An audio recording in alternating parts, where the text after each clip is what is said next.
Hey, happy Tuesday. How are you? Thanks for stopping by. Shay Dennis Show. Noon to 2 every weekday. Jack Johnson alongside, producing and contributing. We'll hear from him in a second. We'd like for you to contribute if it suits you. And we got some different ways for you to do it over the next few hours. So listen up. If you want to be a part of the show, or if you want to ask us questions, make comments, got a couple interviews. So if you got questions you want us to ask them, you can do that. Most notably on the text line, it's exclusively for texting. So use it to text us, 316-247-0923. Shoot us a question, a comment, a Twitter question maybe, a tournament, anything that's on your mind. You can fire up the text line and use it however you want. 316-247-0923. The hotline, which won't be made too available in this particular show. Got a couple interviews, like I said. But when, for example, we call for lottery ticket takers, we usually have you call. And that number is 316-669-4996. So if you want to call, that is the dedicated hotline versus the text line that we have too at your disposal. You can listen to us by downloading the ESPN Wichita app. It takes with you wherever you go. Never miss a moment. But if you do, you can listen to the past shows that we have. They're archived there. Just click on podcast and search for the show or segment that you want to listen to or re-listen to. If you thought an interview or a little segment was especially good and you want to make sure you heard what you thought you heard, or just want to listen to it again, then you can do that on our app. You can also do that at espnwichita.com. You can click listen live if you're home, if you're in your cave, if you're working from home and you want to stream us at your computer, your laptop, your device. espnwichita.com. Click listen live. 92.3 FM on your radio, in your car. You can live stream us, watch us. We're at our Equity Bank Park studio today, so you can see what we look like and follow along on the ticker, the schedule of the show, what's about to come up. So you can do that on our X handle at ESPN Wichita, Twitter, or Facebook, or our YouTube channel. Head over to YouTube, search ESPN Wichita, subscribe to our channel, and you can watch us there. We are at our Equity Bank Park studio. It is March 3rd. It's the 62nd day of the year. 303 days left in 2026.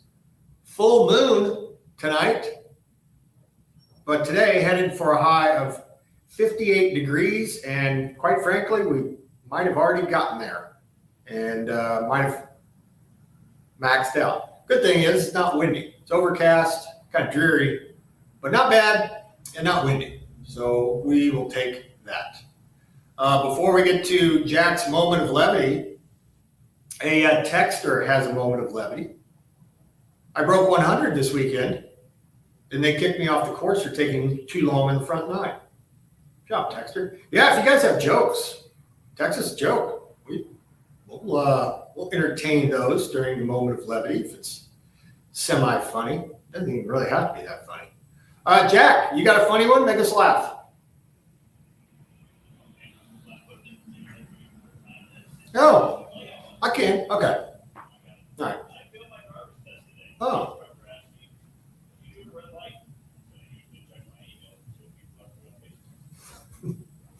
See, that's what gets you honked at by me, which we talked about. I want you to be happy day. March 3rd encourages us to do something that makes others happy. So put a smile on someone else's face and put one on yourself too. National Soup It Forward Day. National Pancake Day. Specifically at IHOP restaurants. They began National Pancake Day 20 years ago. And since that day, they've raised close to $30 million for charities. So National Pancake Day at IHOP. National Mulled Wine Day. Cold Cuts Day, and Anthem Day, commemorating the day the United States adopted the Star-Spangled Banner as its national anthem. Became the national anthem in 1931, National Anthem Day. We got 5 days to tell you about tomorrow. Notable birthdays today: Chief Joseph, 1840, of the Nez Perce tribe. Alexander Graham Bell, inventor of the telephone, born 1847. Perry Ellis, not that Perry Ellis, the fashion person Perry Ellis, born 1940. No longer with us, apparently. And Florida becomes the 27th state to join the Union on this day in 1845. Oh, first tavern opens in Boston, 1634. So we've been going to taverns for almost 400 years, apparently. There you go. There's March 3rd.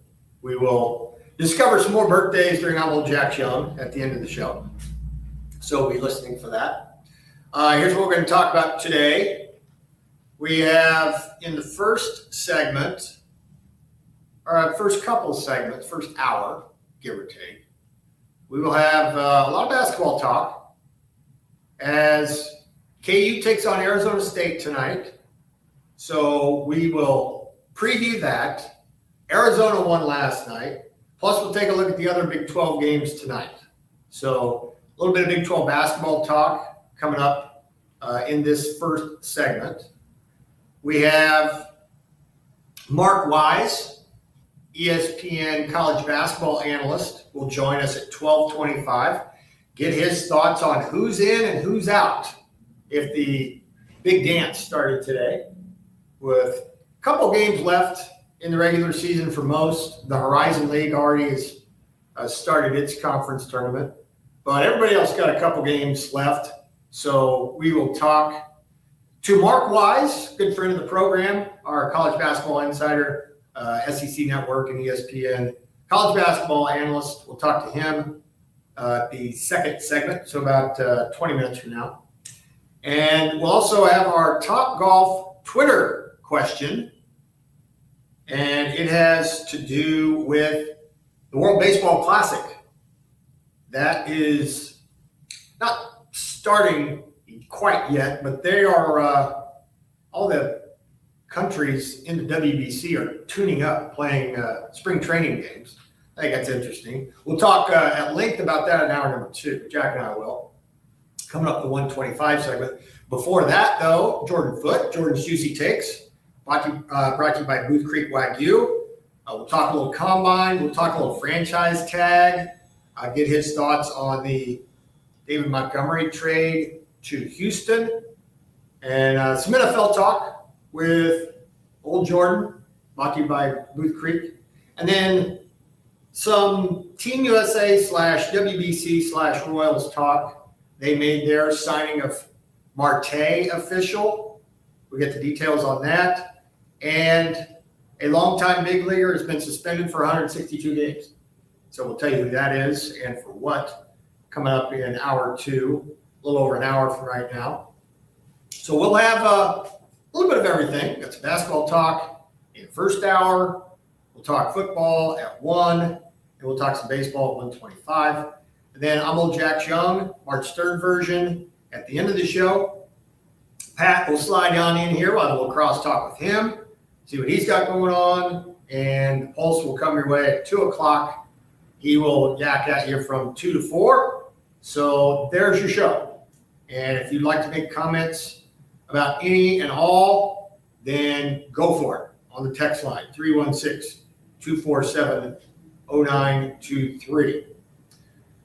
So tonight, we got KU and Arizona State in hoops, the second to last game of the regular season.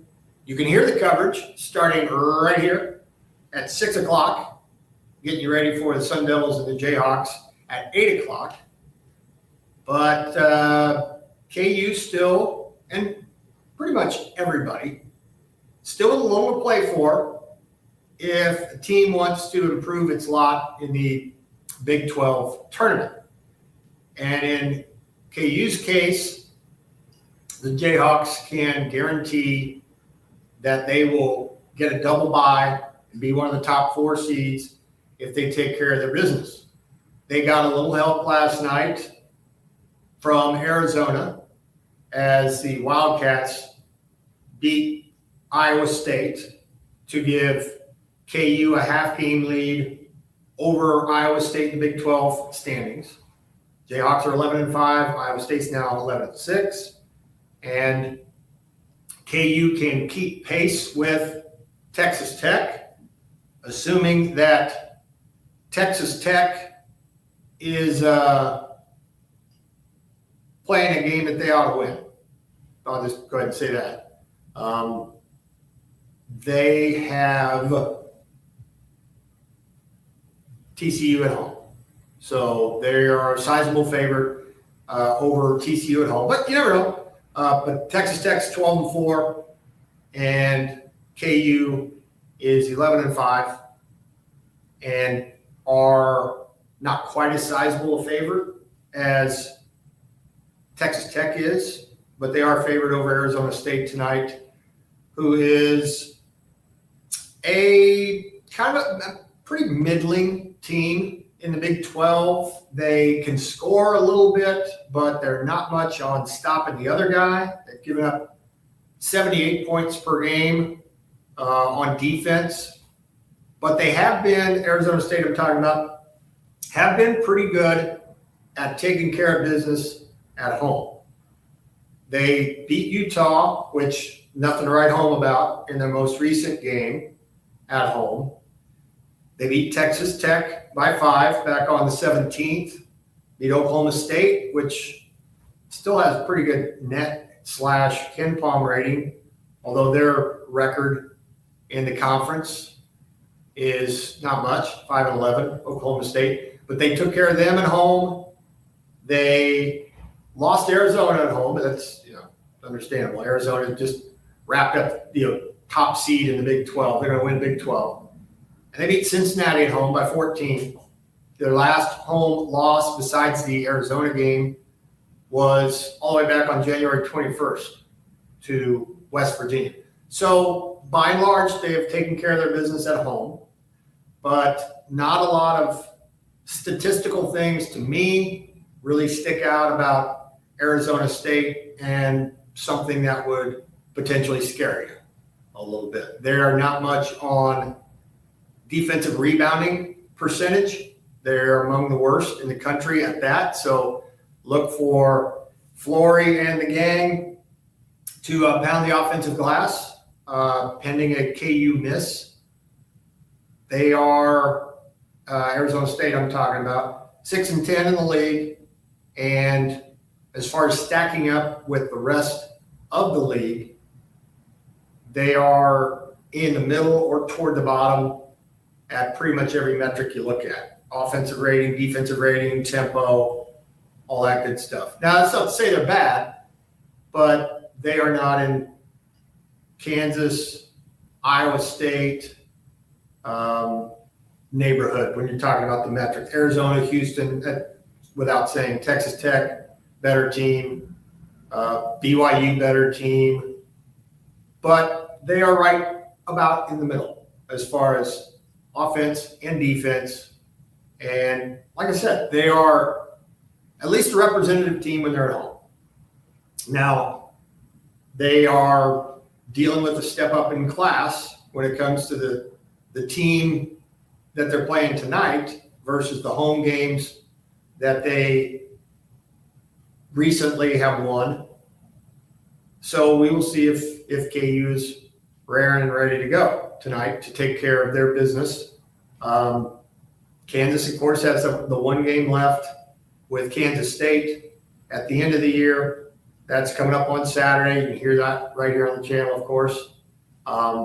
This would be, Texter, this would be a quad one if KU wins the game, since it's on the road and Arizona State's metrics are good enough that this would qualify, since it's a road game, to be quad one at at least by my math here, if Kansas takes care of business.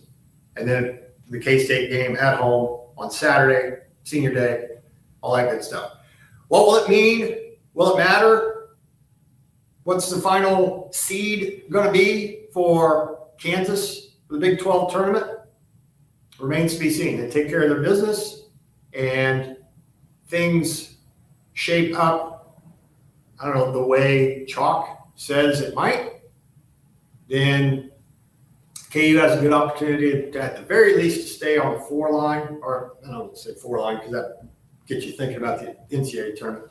4 seed, and get to that double bye along with 1, 2, and 3. Jack brought it up a little bit yesterday that with some help, there's an outside chance that KU could get to the 3, but a lot of things around them would have to favor them. And Houston, Texas Tech, for example, have to falter, and KU would have to take care of their business. 316-247-0923. If you've got thoughts on the KU game tonight, coverage starts at 6 right here on ESPN Wichita 92.3 FM. Other games in the Big 12 tonight, somewhat, kind of, sort of has some consequences. Oklahoma State, UCF. West Virginia is at K-State. Colorado at Utah. Colorado is kind of jockeying with Arizona State in the standings in the Big 12. So Colorado, if they take care of their business, they will be Kansas fans tonight as well. And BYU Cincinnati is probably the big one. They are jockeying for position as well and playing one another. So a fairly big game for both. That game is at Cincinnati, and it's on ESPN2, and that's going on at the same time as KU Arizona State. So if you're interested in scoreboard watching and you're a Jayhawk fan, I suppose you probably want to get cranked up early at 6 o'clock for that TCU Texas Tech game, because that's the one that kicks it all off in the Big 12 tonight, along with Oklahoma State at UCF, also starting at 6 o'clock. Jack, we talked about this yesterday. What we expect from KU. You were a little more blunt than I was when it comes to your expectation of KU playing at Arizona State. Your reaction, I don't know if you watched it. I bet you did, or at least some of it. Arizona kind of put the hammer down on Iowa State. They made an emphatic statement, like we needed to see another one out of Arizona, but they win. Just overall thoughts in the Big 12 as we're almost done and almost headed to Kansas City.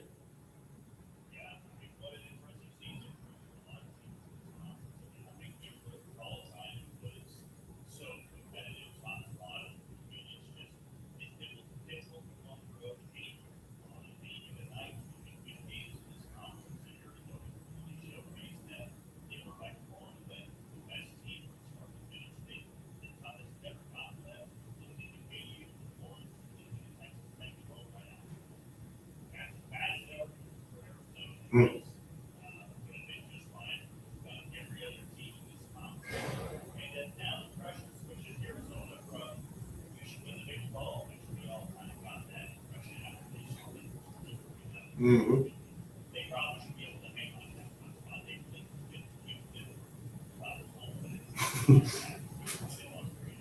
but now we're going to see, an Arizona team that is a betting favorite to win the national championship. And I'll tell you this, and I know I've been a KU fan before, they've had some expectations. No one's going to care about anything you did for 30 plus games if you don't get to the final. I never want to say to get to the Final Four and lose it. It's like, it never matters. No, get to the Final Four. That's a powerful season. There's a fan that you can have a lot more than the DA or anything.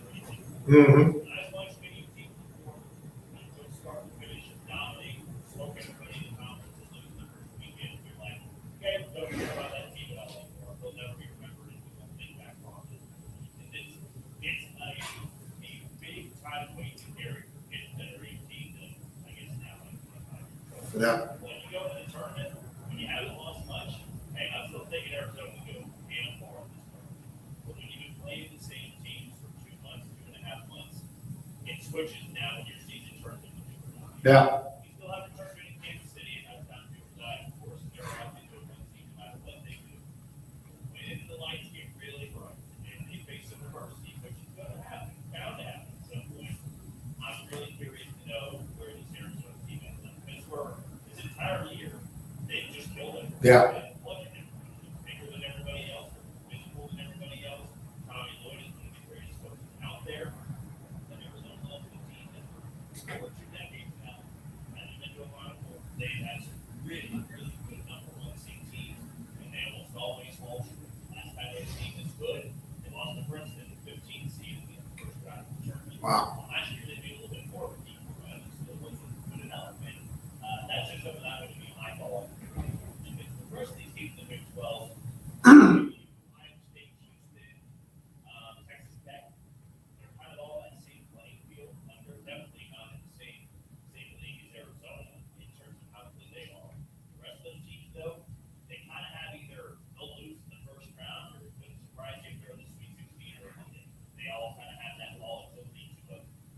Well, and they all have that rank, that seed line that's good enough that less than their A game can get them by opening weekend. You know. Yeah, I mean, I would say that every team that I mentioned before, Ohio State, Houston, Kansas, and Texas Tech, it's about making sure you're either a top 3 seed or you're that last 2 seed. Mhm. That's where everybody is. And I will say this, that watching these teams, here's a couple of stories on Houston, how much of their inexperience is going to burn them in the long run. We know that the last couple of Houston teams that made a deep run in the tournament, they had a bunch of grown-ass men Yeah. that were playing for College Jameson now, and it's a team that is not only led by freshmen, and their best player is a true freshman from Texas Tech. I question not only tonight and on Saturday against Provo, but more importantly, Kansas City in the NCAA tournament, when is that play without JT Condon going to show? Mhm. I mean, I think they are an incredibly motivated team that really doubted and said, all right, let's write that on. Let's go there. Not going to be a team that's coming out next. They're not going to do it without their best player.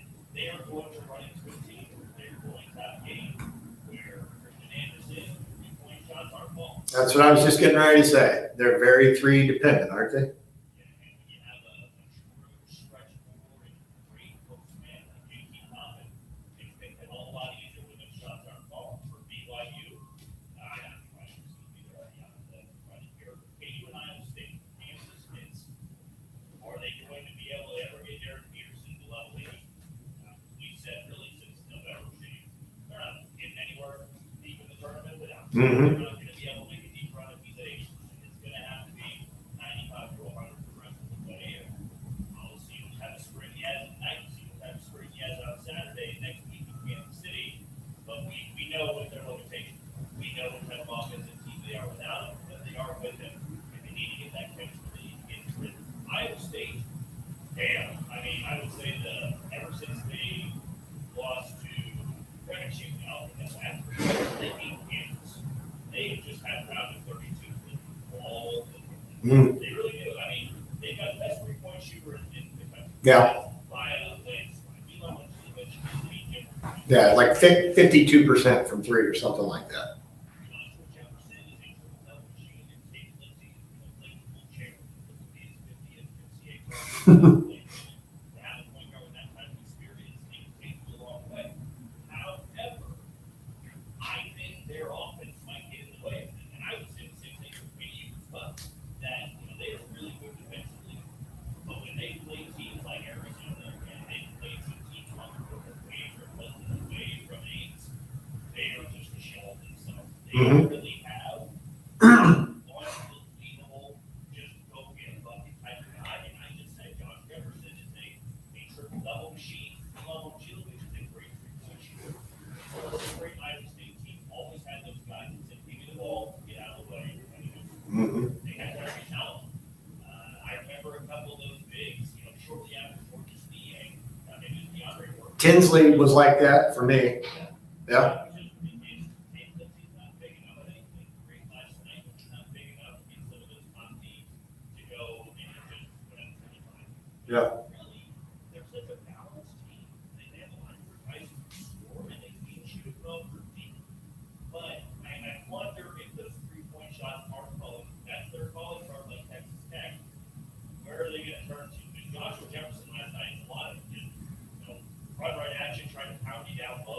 he turned the ball over a lot too. And that's becoming a huge issue for the Cyclones. And they've had teams before that start so well. I'm sure they'll play well to be the city shape. And this is a matter of a team that was one of the second ranked team in the country is going to be able to get the second team. I'm starting to have my doubts. Like I said, all four of those teams, they will not surprise me in the slightest. They don't make it the second team yet. It also won't surprise me if they're one of the final 16 ranked states. All right, we will continue with college basketball talk. We'll look at a broader scope. Mark Wise from ESPN and the SEC Network will join us. We'll talk about some teams on the bubble, the SEC, the Big 12, other conferences, and college basketball at large. Mark Wise joins us when we come back.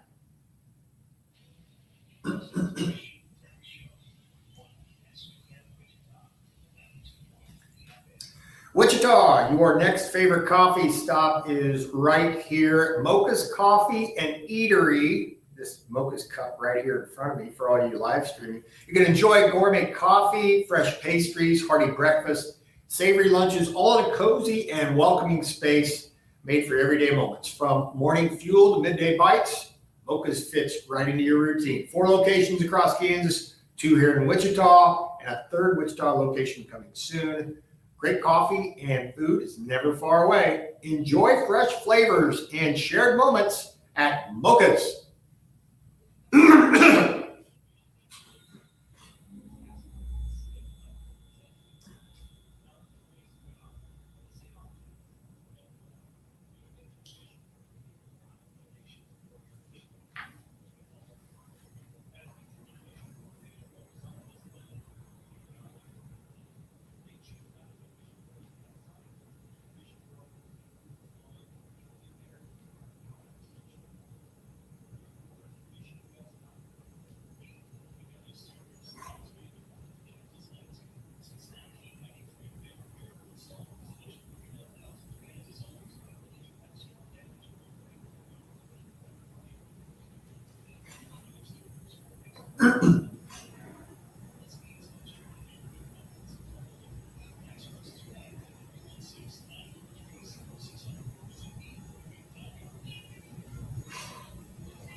Thanks.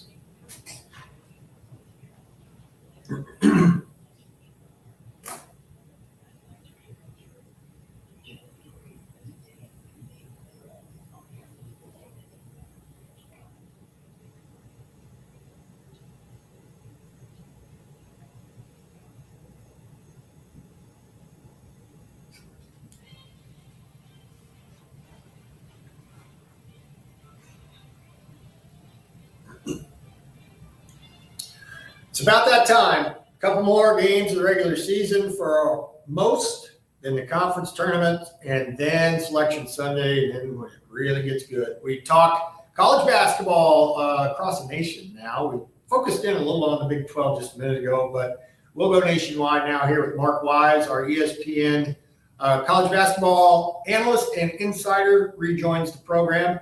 Mark, getting down to it now. Looking forward to some great basketball in the month of March. Thanks for rejoining us here and talking with us today. How are you?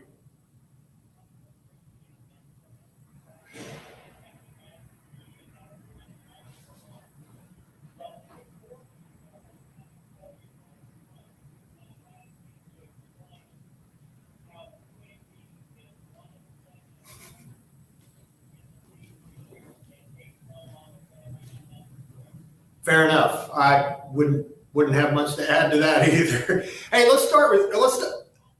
go ahead.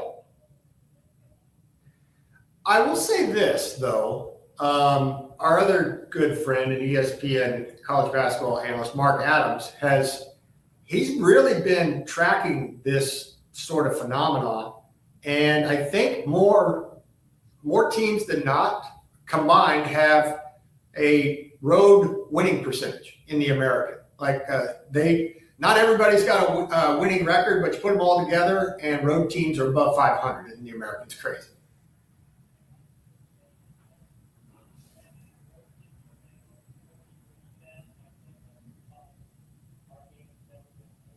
Yeah.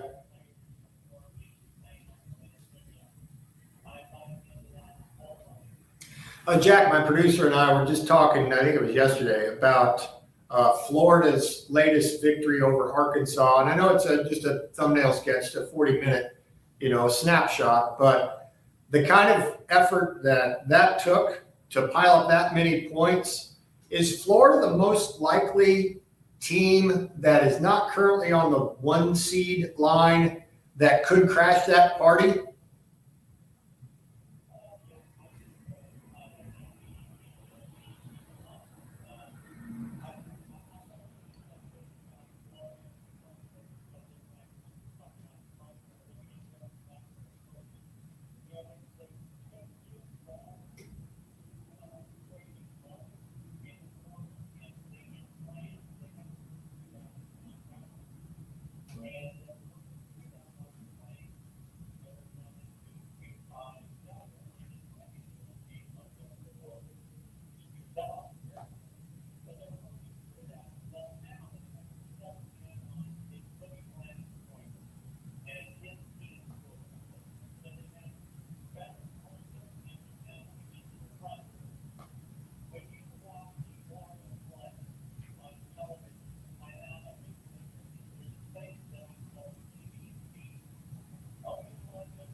Mm-hmm. Let's talk about some other teams out of the SEC and move around the country just a little bit. Some teams maybe with some work still left to do. Give us your opinion on the Missouri Tigers. They on the good side of the bubble, and what do you make of them?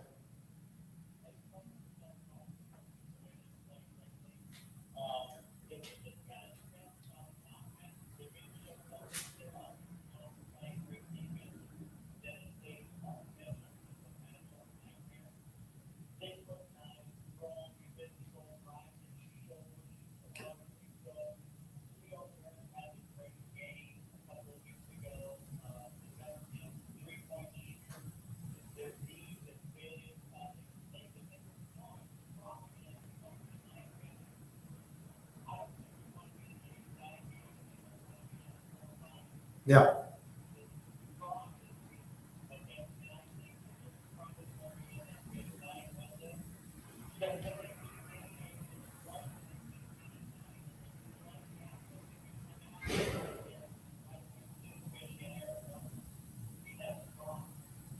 Texas missed a chance for a big win. They had a second half lead against Florida and lost, but they did beat Texas A&M. They get Arkansas next. How is Texas looking at the moment?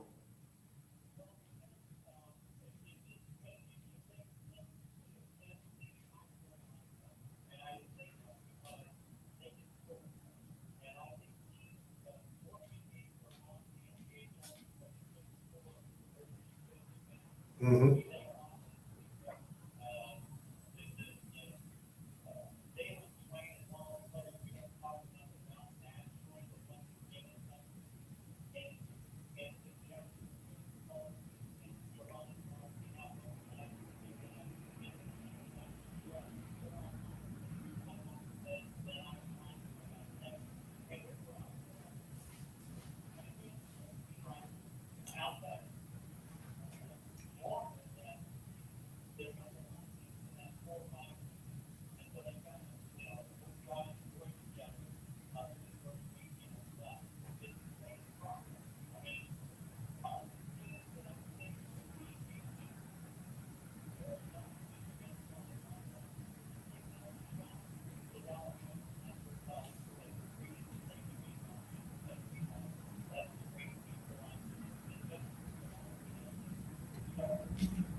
How about two teams that may still have some work to do? Texas A&M and Auburn, in or out?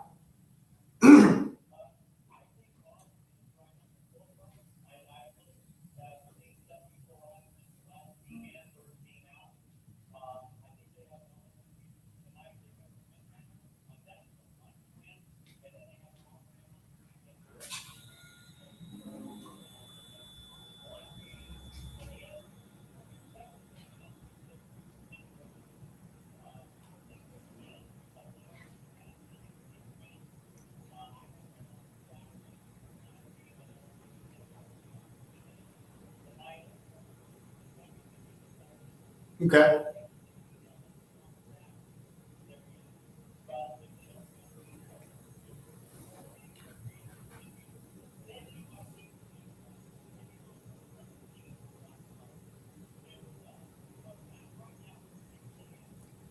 So taking, before we wrap up the SEC, taking Florida out of the mix here, the other team out of the SEC with the capability of going deep into March, you just mentioned it, and I want to make sure I'm quoting you accurately.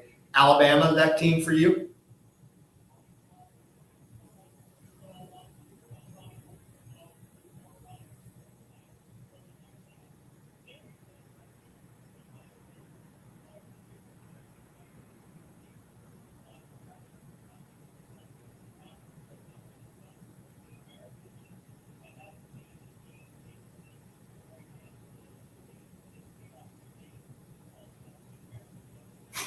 Yep.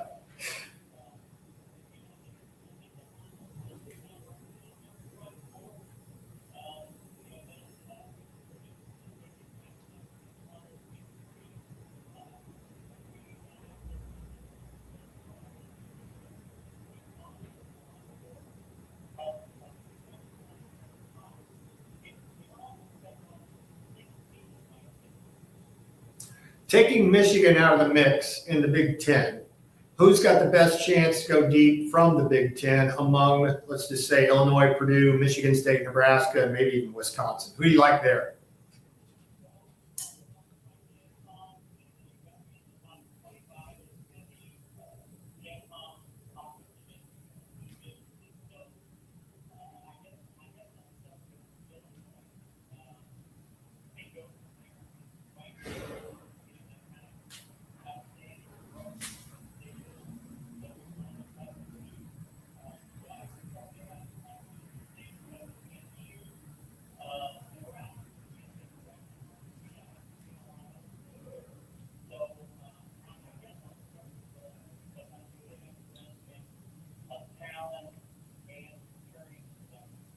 In the ACC, taking Duke out of the mix because we know how good they are, who's the best of the rest there among maybe Virginia, NC State, North Carolina, Louisville?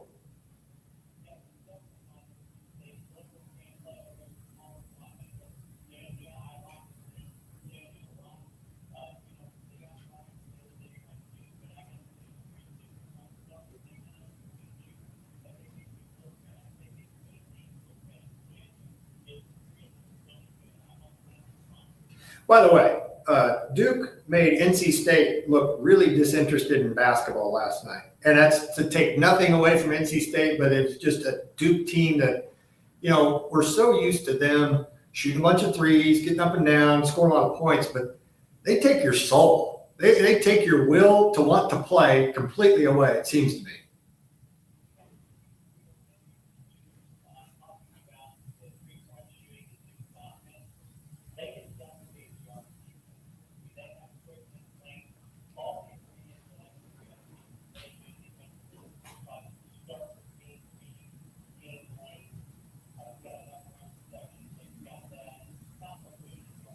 Yeah.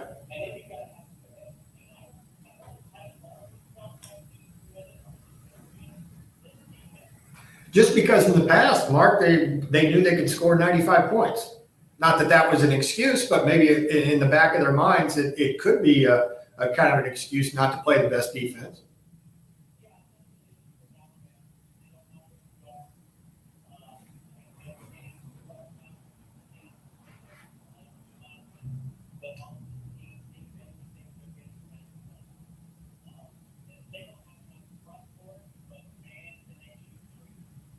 Talking to Mark Wise, talking college basketball as conference tournaments right around the corner, and there'll be Selection Sunday before you know it.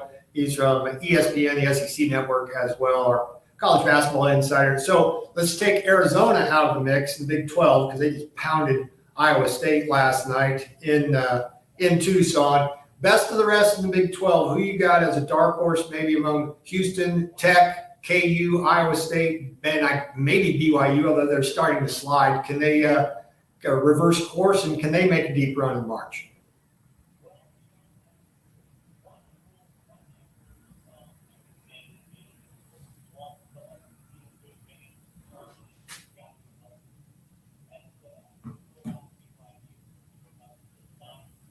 Mm-hmm.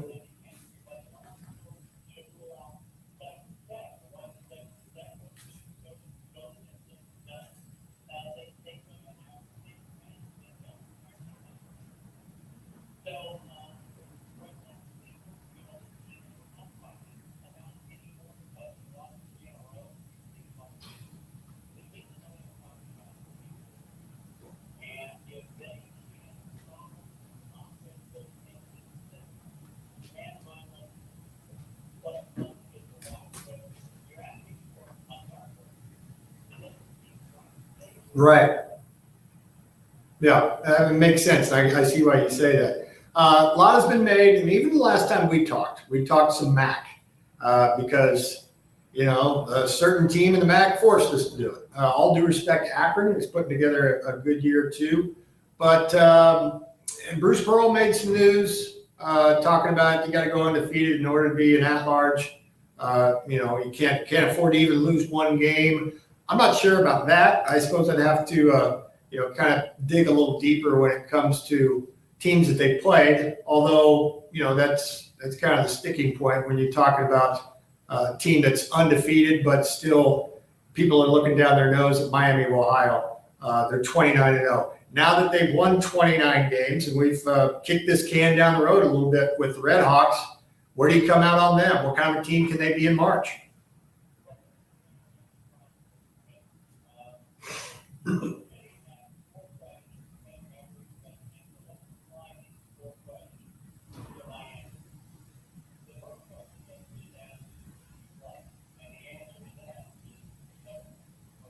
Mm-hmm.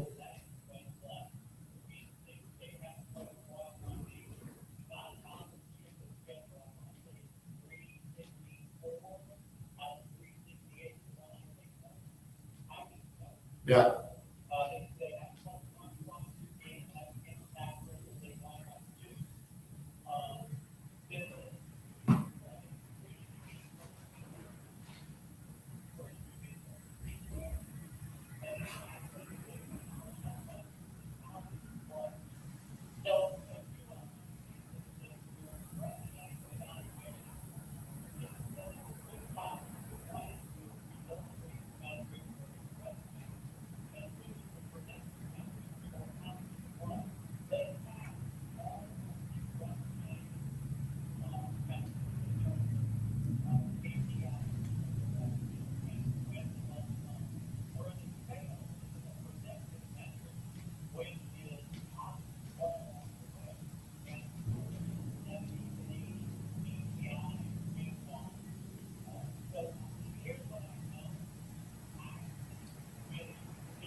Yes.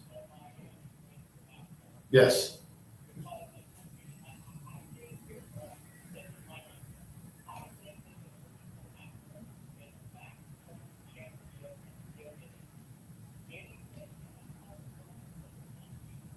Team that's similar but slightly different is out of the A10, St. Louis. Difference between them and Miami of Ohio, they've obviously lost 3 games, but their Ken Palm rating is good. Have they done enough if they don't win the A10 tournament? St. Louis, can they get in?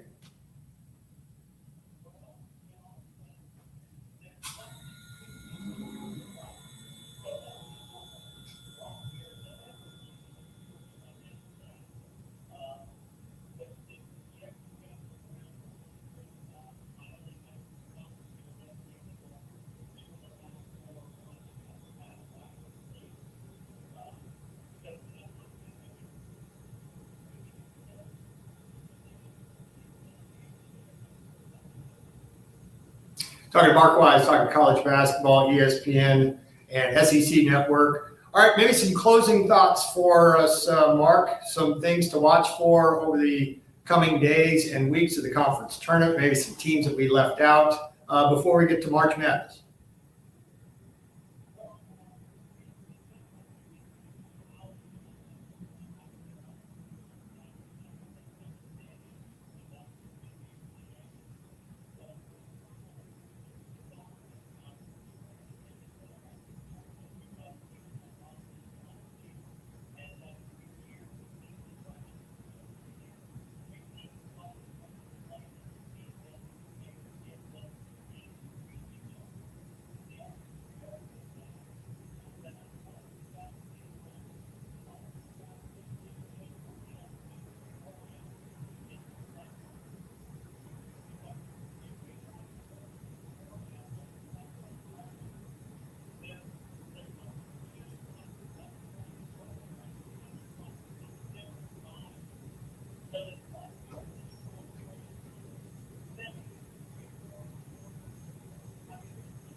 Mark, always good talking college basketball with you. Thank you so much for taking the time, and go get them this weekend. All right, we will for sure. When we come back, we need to give away some Top Golf stuff and tell you what the Twitter question is. We'll do that when we come back. It's 12:48.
Stone Loke's birthday today.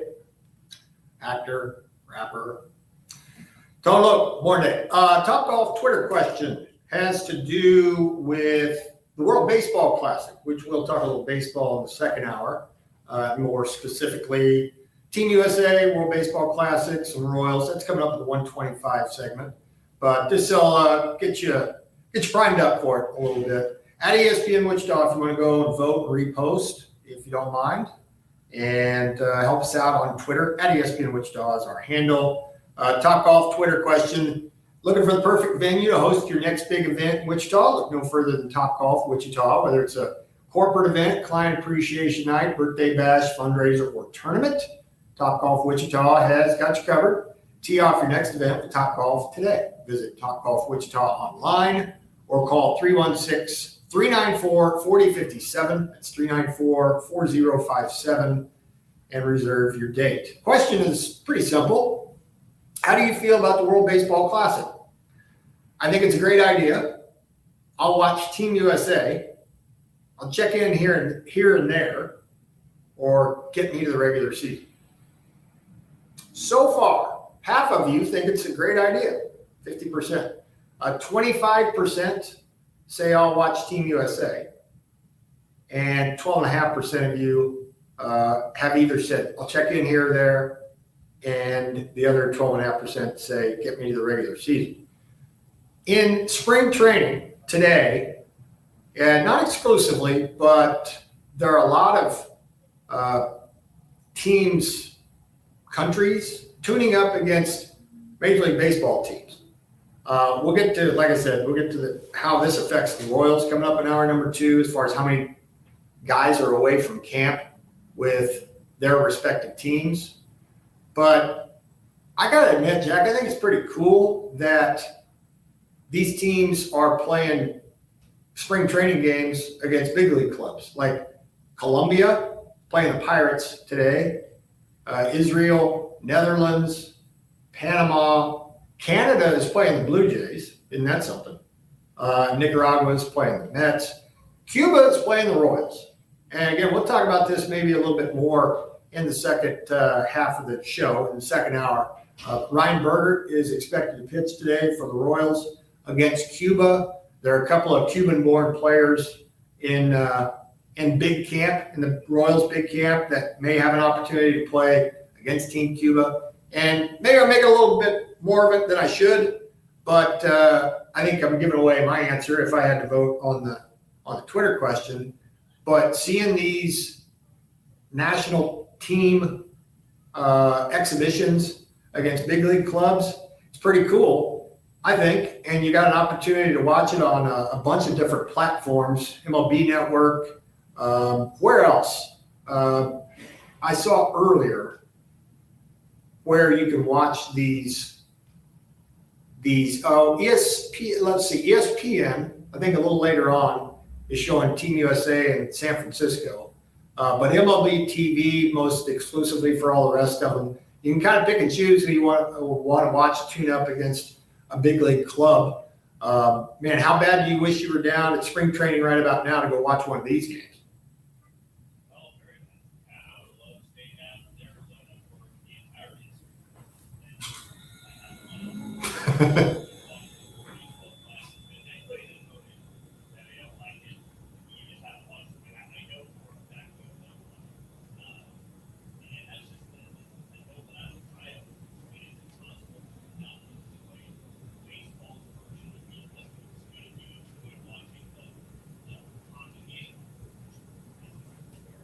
Mm-hmm.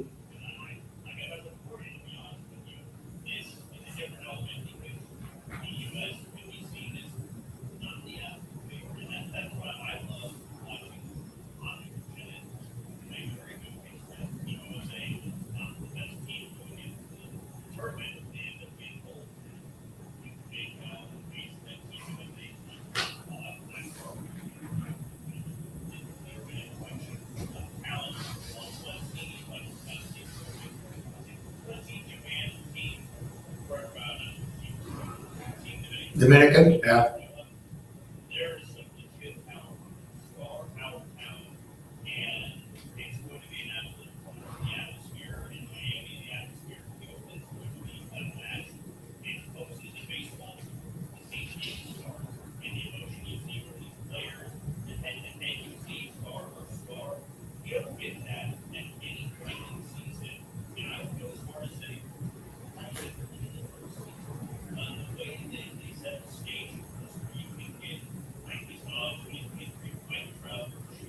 Yeah, yeah. You rarely get that, even as great as the person. We don't always get to see all team for minor or junior team, right? And then the downside is, I have to wonder about Terrace School and when it came to students, Terrace School, baseball starting his career in my argument would be why even show up? Mm-hmm. Why even do this? Why even go to Team USA if you're going to pitch in a game they're already going to win 9-1 and you're going to throw four innings? Honestly, I don't get it at all. I don't get why you do it. But at least you see Terrace School pitch one time. Mm-hmm. Yeah, I'm Terrace School live. They get the best pitcher in baseball. Unfortunately, no, we're not going to see him in a championship. They're still great pitching talent. Team USA, they're going to go up against the best of the best. Hopefully they can get back to goal. They get back the trophy. They've not lost since 2007. All right, head on over to our Twitter if you don't mind. Vote, repost. What do you think about the World Baseball Classic? Where do you come out on that? You think it's a great idea? You'll check in here or there. Get me to spring training, or what's the other option here? I'll watch Team USA. So still plenty of time to vote and repost. Let us know what you think about the World Baseball Classic. When we come back, we'll talk to Jordan Foote, Jordan's Juicy Takes, brought to you by Booth Creek Wagyu. Sports fans know the best games deserve the best food, and nothing beats Booth Creek Wagyu, raised right here in Kansas. Whether it's burgers on the grill, steak night at home, or tailgating for the big game, BCW brings you premium flavor, unmatched tenderness, and a true farm-to-table experience. Stop by their 21st and Webb location if you're here in Wichita. Taste the difference for yourself. Ask for Jeannie. Tell them ESPN Wichita sent you, whoever's in there. Or you can order online, boothcreekwagyu.com to order. Booth Creek Wagyu, changing the way America eats beef. Jordan is coming up here in just a little bit. But first, we need to give away some Top Golf stuff. So text the word golf to 316-247-0923. If you want some free stuff from Top Golf, just text us golf to our text line, 316-247-0923. Jordan's Juicy Takes, next.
Sweet, thanks.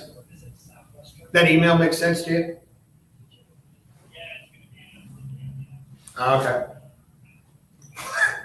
Well, kind of is.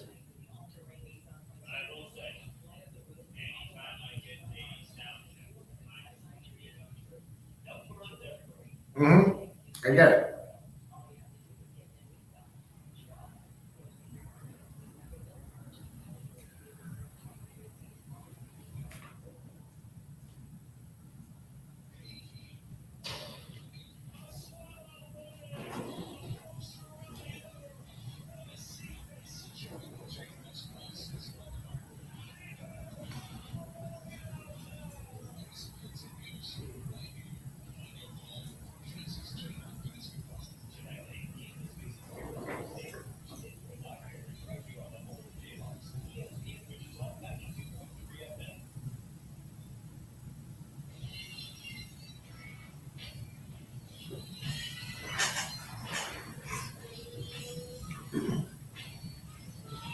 Getting Jordan's Juicy Takes every Tuesday. Jordan Foote at Footnoted on X or Twitter. Many things NFL wise when it comes to Jordan Foot's knowledge and comments and opinions. And I want to start with, Jordan, if you don't mind, the NFL Combine. Who's there? Who wasn't?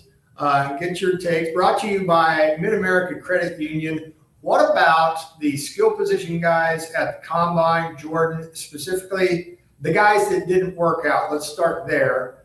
Is that it's not a deal breaker for Mendoza because he's rumored to go somewhere in the top 2 picks, of course. But your take on guys that don't participate in the Combine that are likely first-round picks?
So Fernando Mendoza did not participate, but all the rest that did, do you see Ty Simpson from Alabama being the second quarterback going off the board?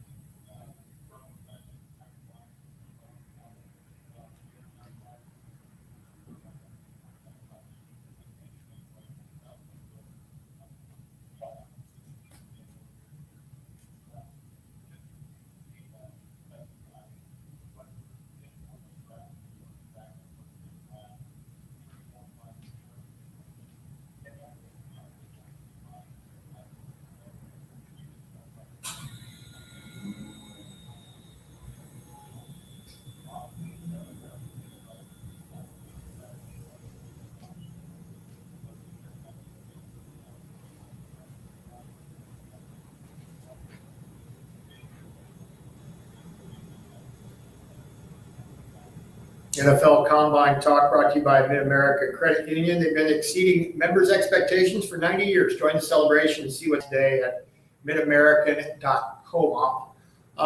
What about franchise tag? Let us explore that if you don't mind, Jordan. Maybe the definition of the franchise tag. It's in a nutshell, 1 year fully guaranteed, either the average of the top 5 salaries at that position or the past 5 years, or 20% of their previous salary, whichever is higher. Who that hasn't been tagged yet do you think is coming up next? We've got a couple guys, and we'll talk about them here in just a second. But who's a candidate to be the next franchise tag wearer?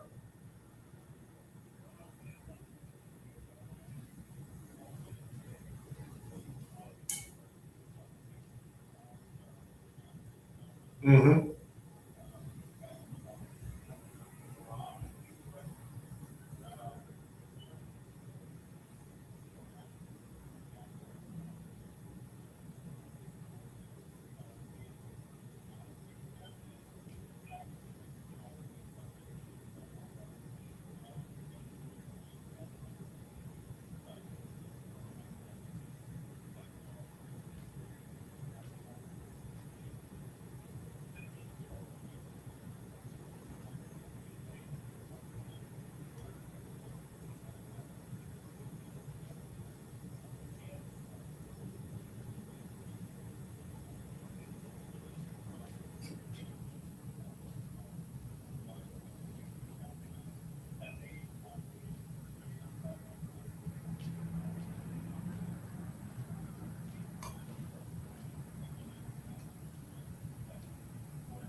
Yeah, I was going to touch on that too. I think the prevailing thought is the players don't want to be tagged, but then again, there's a bunch of guaranteed money for that 1 year. Everybody wants a multi-year deal, but those things can kind of fall apart before the conclusion of that final year in that deal. So, and how many times was Kirk Cousins tagged? Like 3?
Talking to Jordan Foote, talking NFL, the news came out yesterday that the Chiefs are planning on releasing Jawan Taylor and barring a trade, and that would save the Chiefs about $20 million against the salary cap. What was your initial reaction when you saw that?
I noticed a couple of weeks ago on Twitter, you talked about the Chiefs, speaking of the Chiefs, luck this past year.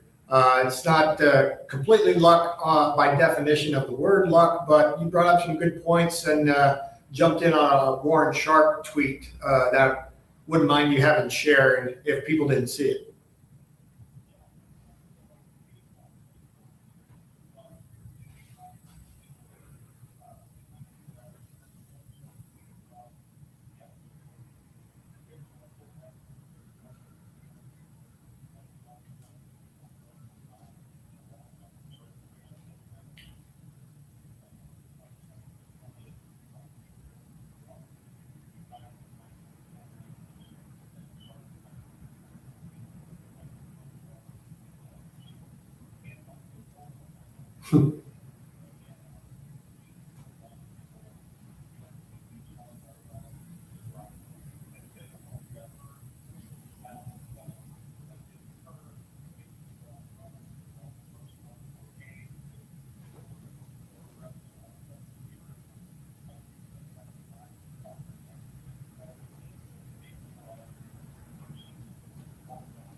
Speaking of the draft, Jeremiah Love apparently impressed at the combine, which we talked about a little bit ago. So does that maybe enhance the Chiefs' desire for him, or maybe does that perk up like a team right in front of the Chiefs that could use a running back to take him and him not be there at 9? Not saying should they take him there, but I guess I'm asking, does his stock go up enough that he's not there at 9 for the Chiefs to even consider?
So the Saints pick at 8, and I don't mean to just pick on them, but they could use a running back. And if they stay there, if they want to take Jeremiah Love before the Chiefs pick at 9, let's just say, for example, that they had their sights set on Love and couldn't or didn't move up, and now he's gone.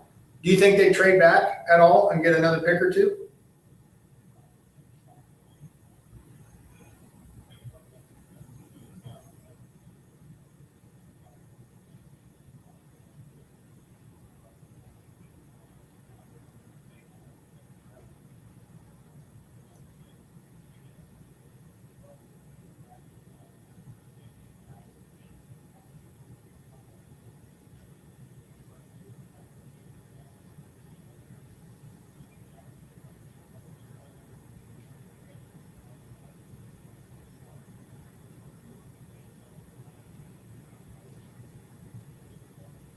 Mm-hmm.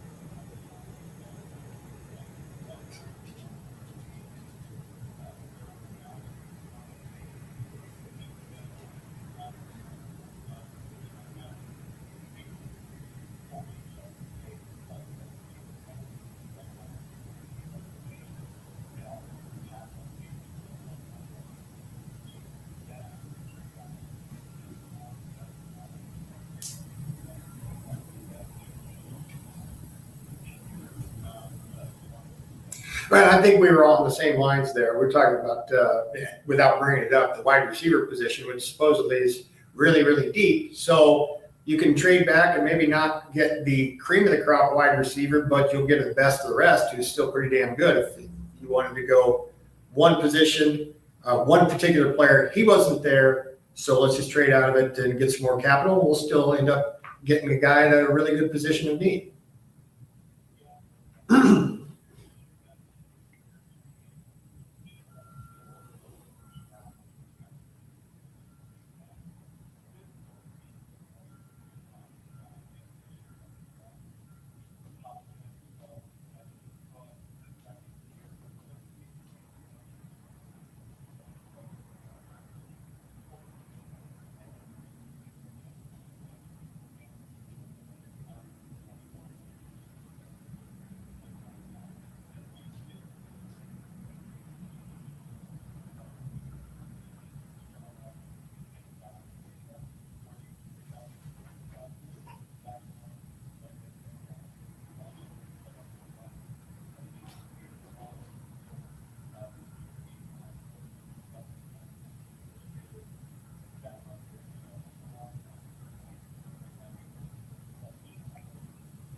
What did you make of the price tag that was the worth of David Montgomery? Texans are acquiring him, according to sources, for an offensive lineman and 2 future draft picks, one this year, one next year.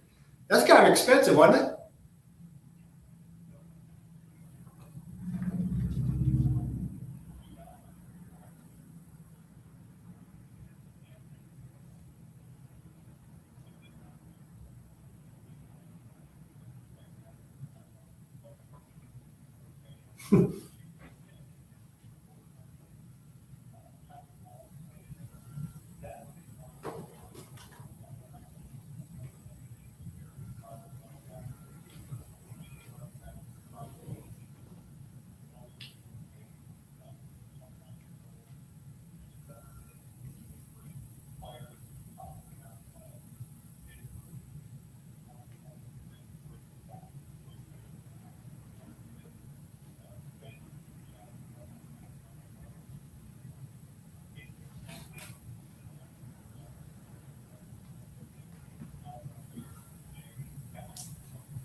A couple of other players that I want to get your thoughts on before I let you go. Khalil Mack wants to play again. He's not getting any younger, but does he have enough left in the tank, and will he be desirable for somebody?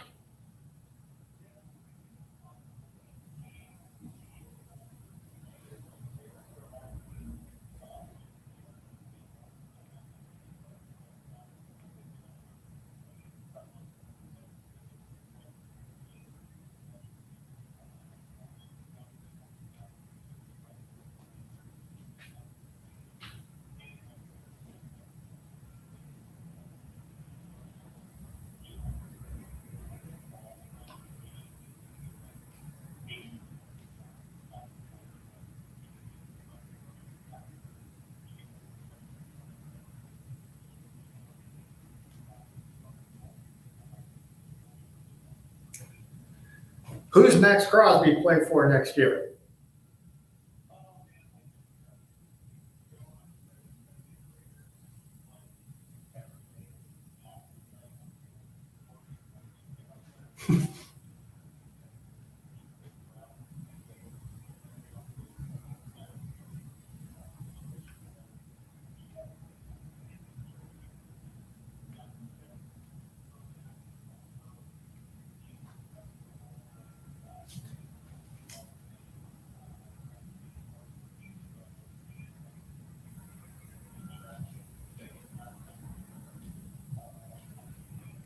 Yeah.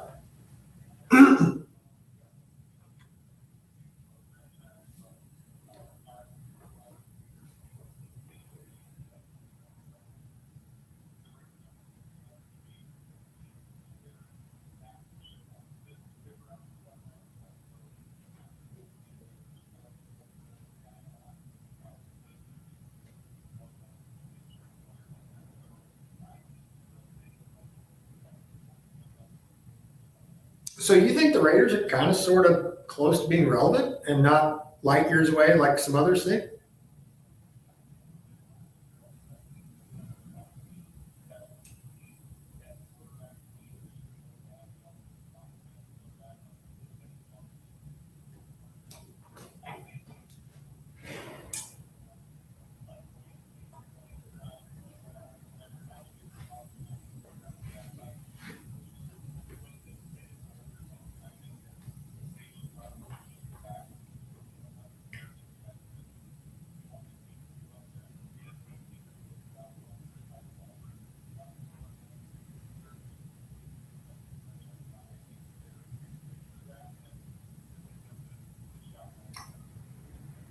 Okay. At Footnoted on Twitter, check him out. All kinds of hot sports opinions, not only NFL, but some baseball and basketball as well. Jordan Foote joined us, courtesy of Booth Creek Wide View. Jordan, thanks so much. Have a great week. All right, nothing beats Booth Creek Wagyu raised right here in Kansas. Whether it's burgers on the grill, steak night at home, or tailgating before the big game, stop by Booth Creek Wagyu. If you're here in Wichita, 21st and Webb location, ask for Jeannie. Tell them I sent you. Taste the difference for yourself. They got samples in there too. Plus, they have seafood. Unmatched tenderness when it comes to their beef. True farm to table experience. Head over there or check them out online at boothcreekwagyu.com to place your order. Major League Baseball talk. Team USA is all together. All the teams, the countries are together. They're playing exhibition games. How is this affecting the Royals? And who did the Royals officially sign? And who got suspended for an entire year? We'll tell you all that when we come back to 123.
Born day, Camila Cabello.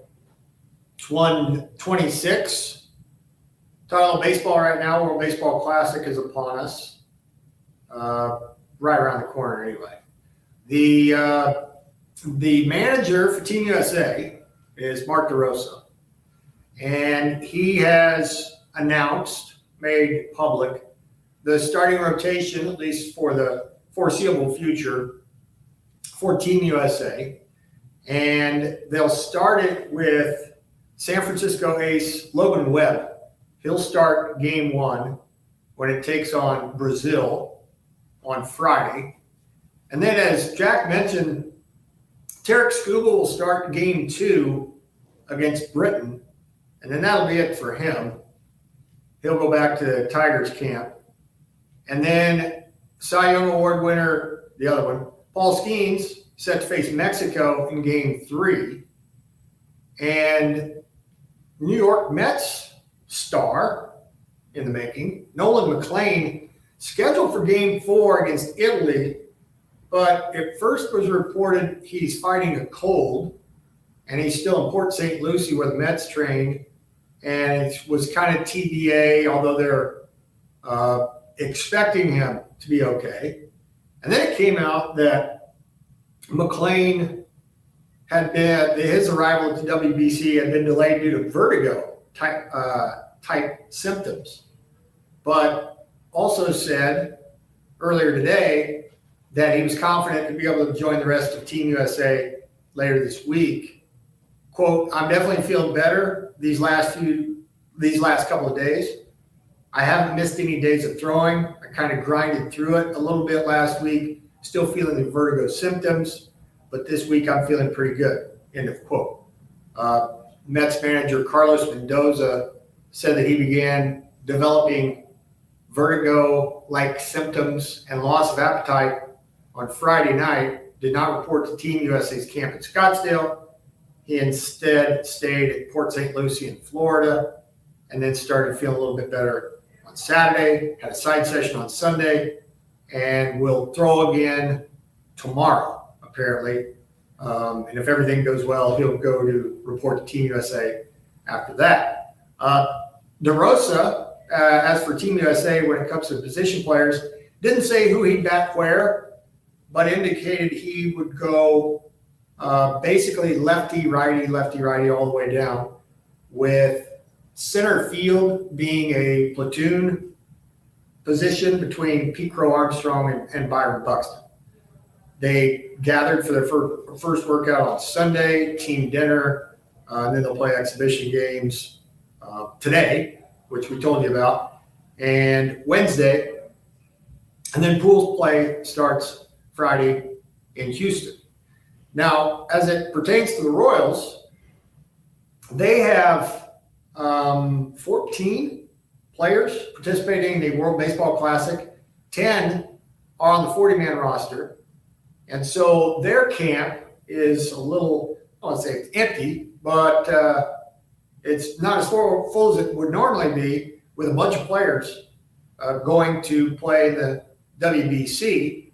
And this is an interesting dynamic, Jack, and it always is when WBC is on the horizon.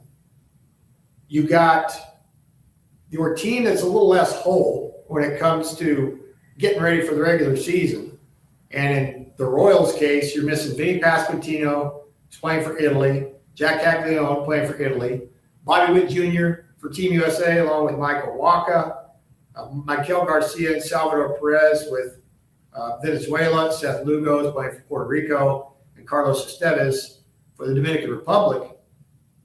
Not only is that upset the, I don't know, not camaraderie necessarily, and I don't necessarily think it's that big a deal for a lot of those guys, because a lot of them are older and veterans.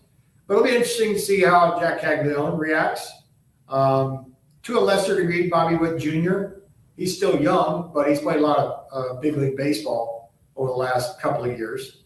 But there's also an opportunity with those guys gone and some other guys, and every team's in this boat, Jack, but for our conversation and sake, the Royals, maybe some guys that you think can take advantage of some of those guys being gone and make a statement to make the team that maybe they wouldn't ordinarily have a chance to do. Got any guys you got your eyes on?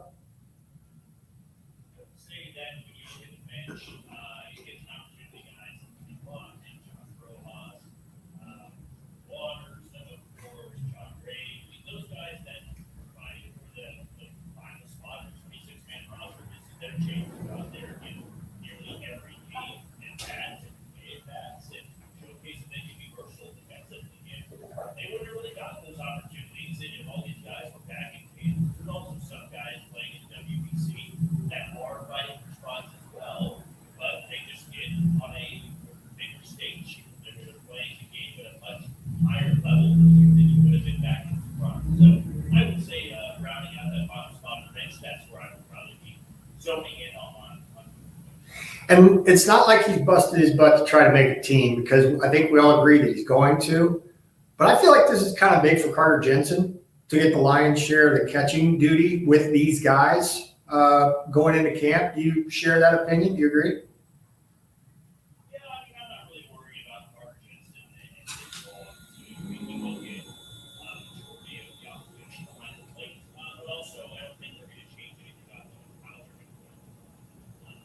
You still have some guys that are going to take the time to get to this year that will probably get a lot of opportunities behind the plate. They want to put it on their depth too when it comes to AAA. If they would have signed Starling Marte months ago instead of the other day, would you feel, okay, that's the guy that we were talking about? Or he's clearly not got all the gas in the tank. He's 37. He's not an everyday player necessarily, but he's very little more than just a useful player. Where do you come in? Where do you fall between those two comparisons with him?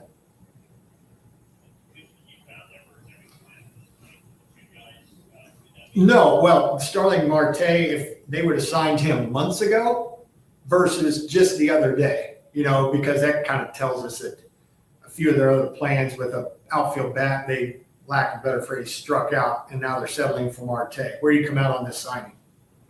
Yeah, I thought it was honestly a pretty good signing if you look at it the right way. If you're a fan that's saying, well, they signed a 37-year-old outfielder who was not going to guess he's a different player than he was a decade ago. But if you're viewing him as a starter, when you're viewing it, well, not signing starting Marte to be an everyday player, there is a very, very obvious reason why they signed Starling Marte, because they did.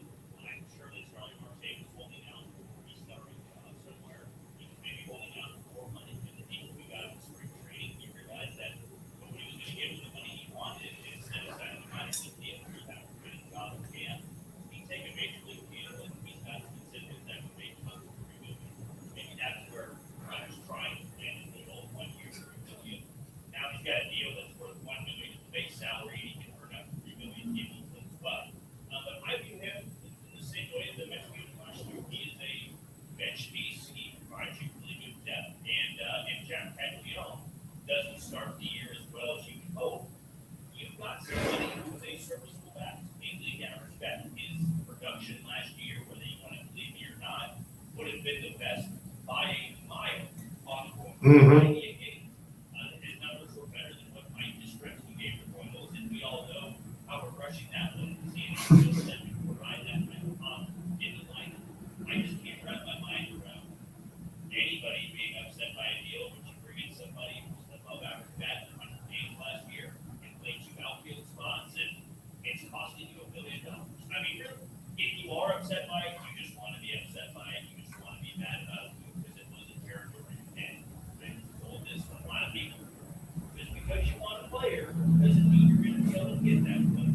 And all the trick proposals I see out there are ridiculous. And the Red Sox or whoever it might have been with last in the Royal space, and they said, hey, we'll get Jared Randall. What do you guys think about Drew Waters? And, a lottery ticket throw. Right? I mean,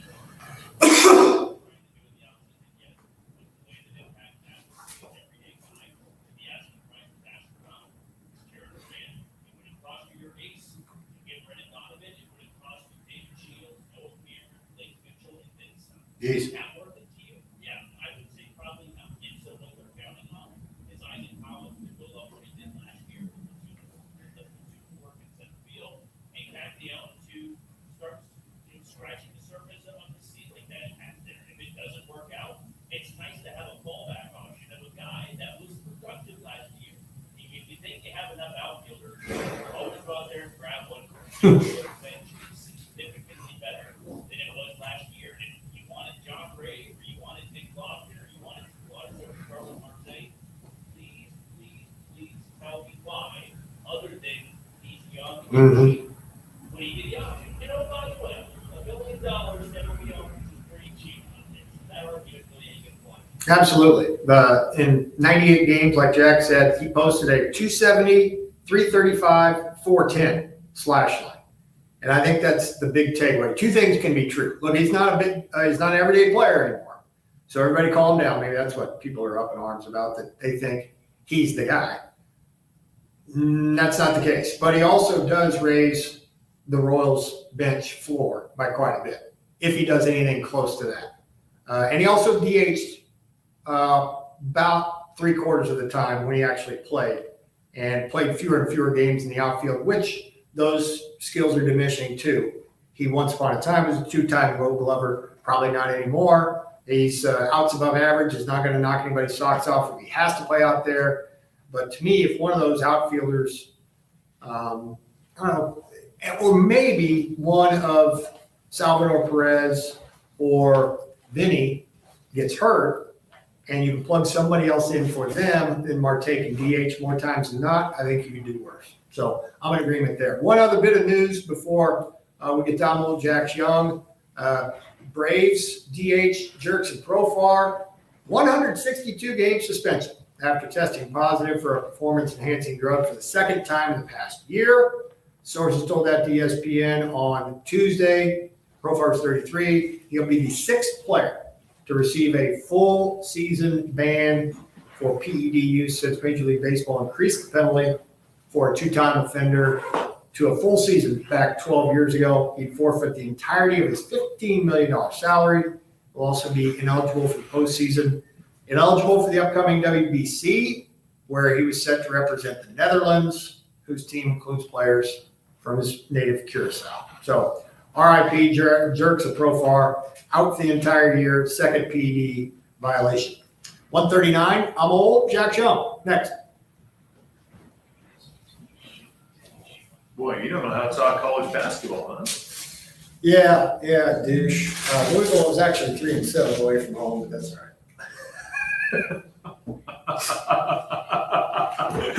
These guys don't know what they're talking about.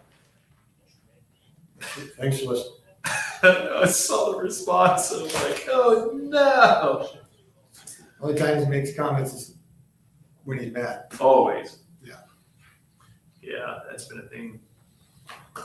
Well, we're not being evicted, sadly. Thank God. Oh, yeah, exactly.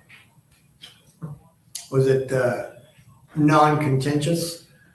Fairly tame? Well, I mean, what happened was like when Matt was like, yeah, I'm looking for about $1,000 a month, and Chad's just like, yeah, I can't do that. He goes, I can do $500 a month, but I can't do $1,000 a month. And Chad, I had a feeling that's how it would go. And then the Windsors were like, yeah, it's fine. It's like, yeah. And then I was like, Chad, so you're thinking 3-year deal? He goes, what do you think? I was like, I don't see why not. I think we're going to be in a good spot for a long time. This is where we've been. So, and the nice thing is, you 3 years. It's like, well, $500 a month for rent. You get that in writing for 3 years. You have a $4,500 credit, so you essentially don't pay for this year. Not bad. So, Let me ask you this, before or after? Chad, you and Chad were kicking this around. Before or after the meeting? no, that was during. Oh, it was during? Okay. Yep. So it was when everybody else was saying it. Okay, gotcha. Yeah, because like I was like, I don't know how to lead this meeting. I was like, all right, so I'm just going to open it up. I mean, Chad and I have discussed kind of what's going on. You have the contract. There's some changes that are being requested. I think the biggest thing right now is probably the rent aspect, but I'm going to open it up. And then Tim spoke first, and then Y'all said that there. yeah, and then Matt said something, but I'm surprised Matt didn't like run the meeting, because it's like, you're the one who's looking for the money, man. Yeah. Like, Tim and I are just here to make sure, like, for the most part, nothing slips through the cracks. But like, you and Boger Right. hash this out. I would Because it's not my play. I told you what I thought. And my thought was, I don't think he's gonna go for it. Sure enough, he didn't go for it. And the way Boger looked at it was the original plan was $500 a month during the baseball season for 6 months. And the way he viewed it was, if we stretch it out annually, our rent is basically $250 a month.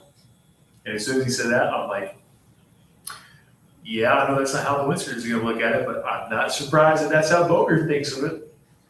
So he's got a point. It's essentially $250 a month, and you want to go from $250 a month to $1,000 a month. That's what you call you're reaching for the stars. And like, yes, I know, and I told Tim right before, I go, listen, Boger is a savant when it comes to real estate. Like, we've learned that now. So like, if you're coming in here, you're gonna play the card. I'm like, well, you can't find anywhere else for $1,000. I bet you he would make a phone call and find someone to make it cheaper. Yeah. I'm old Jack Young, 143. Pat is here, as promised. Also coming up in a while.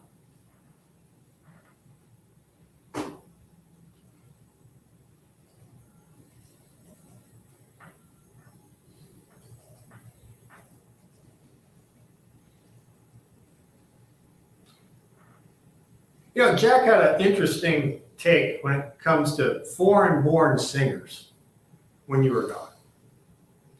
You want to hear it? I'm curious. You should be. I'm intrigued. He thinks, and you jump in if I'm misrepresenting you, Jack. Jack thinks foreign-born singers with an accent can purposely cover it up when they're singing. They sing differently than they talk on purpose. Probably. You agree with that? I think there's a chance. My point would be, and maybe I didn't make it clear, I think when you're singing, it doesn't matter what your accent is, it disappears without you even trying. It's true. I can see that. So which way? You with me or you with him? Well, the fact that singers can disguise. I'm not in that camp. I don't think they disguise it on purpose. I think once they start carrying a tune, it disappears automatically.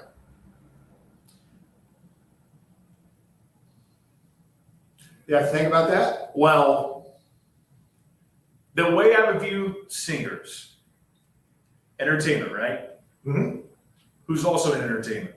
Actors and actresses. Yes. I think that singers are closer to actors and actresses, and I could see them being able to do what actors and actresses do. And that is, you'll be watching a film and go, that guy is talking like he's American, but there's no way that he's from there. Like he's from overseas, and he hides it really well. Mel Gibson's the best example of that. Yeah. You'd never know he's Australian. That's where I would side. That's my thinking. I think it's a little different. Jack, let's rewind to your take on Ozzy Osbourne. He's got the thickest, or did have the thickest accent of anybody ever. Could you tell Pat what you said to me?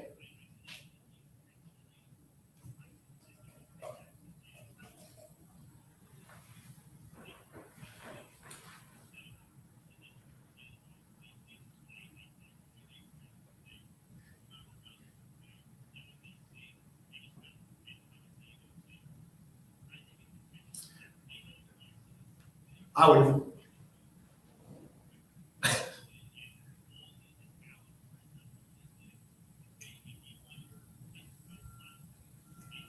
Sing this way.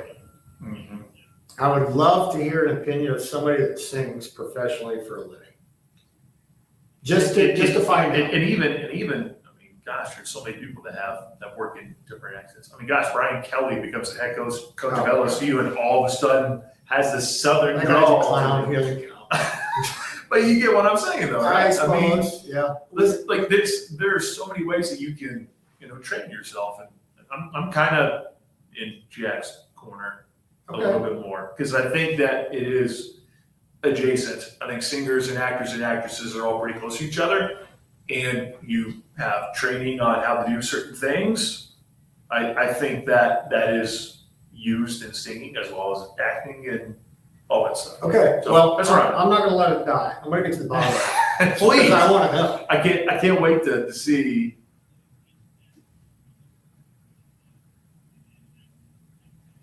I hope so too. Yes, I want to know. I will ask them that. 100%. This is kind of nichey and dumb of me, but Jack sparked something. Was that, I guess I need to guess who that was. I'm going to guess Sam Hunt. Oh, Thomas Rhett. Oh, darn. Yeah, Thomas Rhett, baby. Yeah, sorry. That was early Thomas Rhett, right? That's a kind of an older tune for Thomas Rhett. That was a little older. Okay. Sorry. Eh. All right, board day today, March 3rd. Turning 28, Jason Tatum. Mm-hmm. Yes. Santonio Holmes, 42.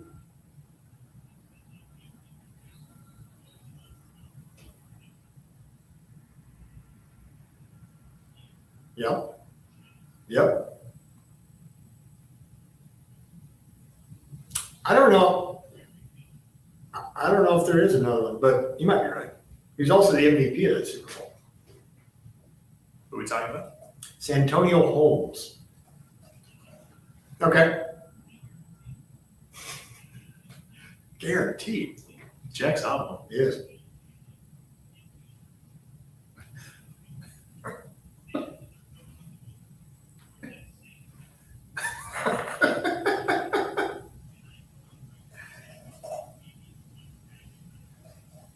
That was a pretty miraculous It was catch. pretty sick. He had one moment with the Chicago Bears. Okay. Steeler, Jet, Bear. Okay. Jack was right. There was one other. So good work, All Jim. right. AJ Sager, 61.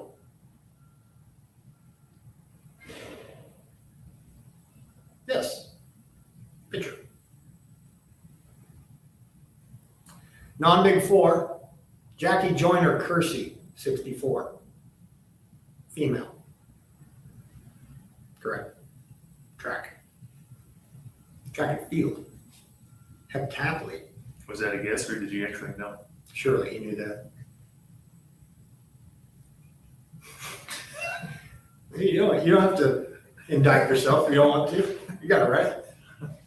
Okay. Yeah. This show's about integrity. It is. Dang it. This segment for sure. 100%. Besides being a train wreck, at least we got integrity. Herschel Walker, 64. Yes. Also part of a pretty incredible trade in NFL history. Correct. Still can't get over that. That helped build the dynasty in Dallas. That's for damn sure. Whoops. The only other trade that even rivals it is what Ditka did in New Orleans for Ricky. His entire draft for one guy. Worked for a minute And then it didn't. until Ricky wouldn't lay off the weed.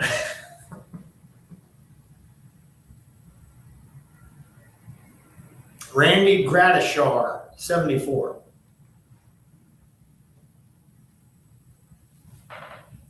Yes, linebacker, Bronco, very good player.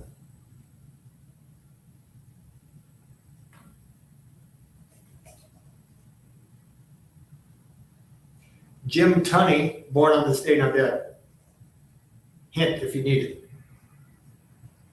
Jim Tunney was an official.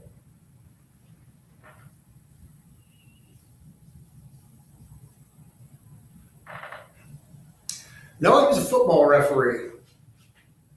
He was a 3-time Super Bowl ref. How dare you not know the official? That could be asked to producer Mitch. Umpire, NBA ref, or football ref. How many could you name? How many can you name right now? Do you think is Of the current, I'm talking about for Jack. What do you think Jack can name right now for officials, umpires, over under 10? just that off the top of his head? Is that too low? No, what I would do is I would give him a name. Oh, I know that. I wouldn't make him rattle off, But that's what I would say. Like probably more. over under 10 and a half. More baseball. No, it's I all would time. probably go all time. I would go all time. I Yeah. wouldn't say active. I would say all time. Because there used to be some really famous. Well, Exactly. there you go. Oh, That's me. Don't worry about it. Messing around with his computer. Yeah. Yeah, sorry. Oh, okay. So you're really going to get the 10. See, when you watch baseball as much as he does, you bet they put him up on the screen. There you go. He's just going to think of all the famous Rants. moments for rants. People get kicked out by these guys. Yeah.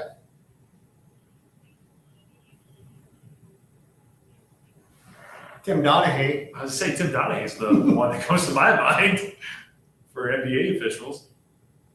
Yeah, I think If you I take gave the you college, the if names- you take down the college basketball, you could probably do 10 just college basketball. John Higgins, RIP, Doug Sermons, and no one does else. every game. Kip Kissinger does every game. You can go on and on and on. Oh, And, sure. although you have a distinct advantage. Yeah. Since you get the officials I see right him in front of firsthand. you the entire Yeah. time you shake hands with them. Yep, I see him a lot. So like you can go off on a tangent with all these different college basketball. Yeah, you guys would be like, I'll take your word for it because I've never heard of that guy. Yes, Jack.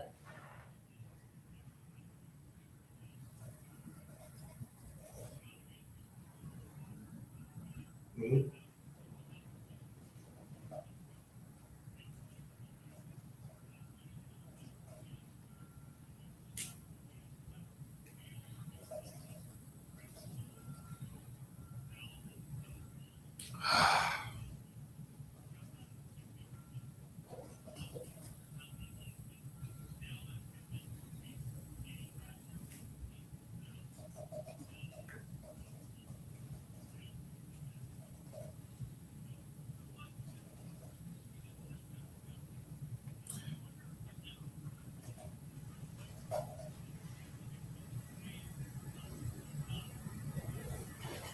It's interesting.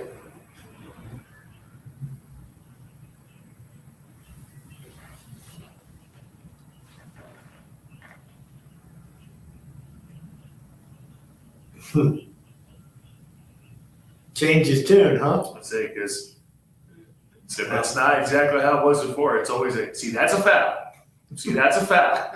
Thank you. I appreciate that. I don't care about that. But then also someone also noted too, since he's on so many KU games, he tells the same KU stories over and over and over and over again. Like there's just nothing new. But you also have to assume that you never know. Someone might be watching for the first time ever. So I can kind of get it. They got taken off the Big 12 beat, too. See that? Yeah. The Big 12 tournament.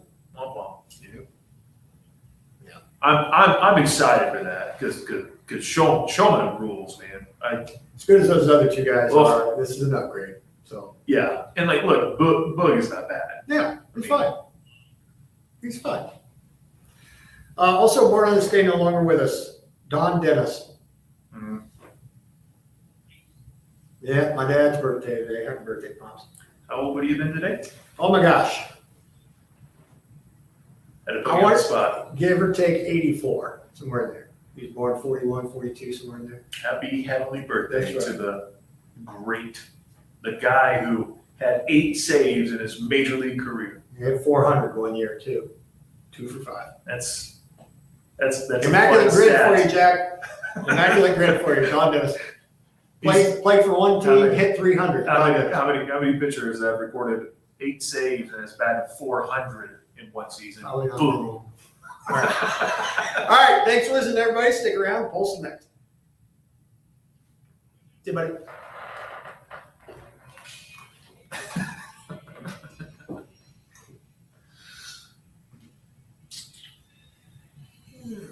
Great. You see Brees Hall got tagged? Yep. I wasn't going to lead off with it, and I thought, you know what? Did they officially do it? Well, yeah, I thought Okay. I heard that. I kept seeing reports, like likely to, but they probably pulled the trigger. by now. Jets have put the tag on. What's he gonna get? 20? What does that do for him? They got to look. He was slated to become a free agent. You can sign a 1-year, $14 million contract.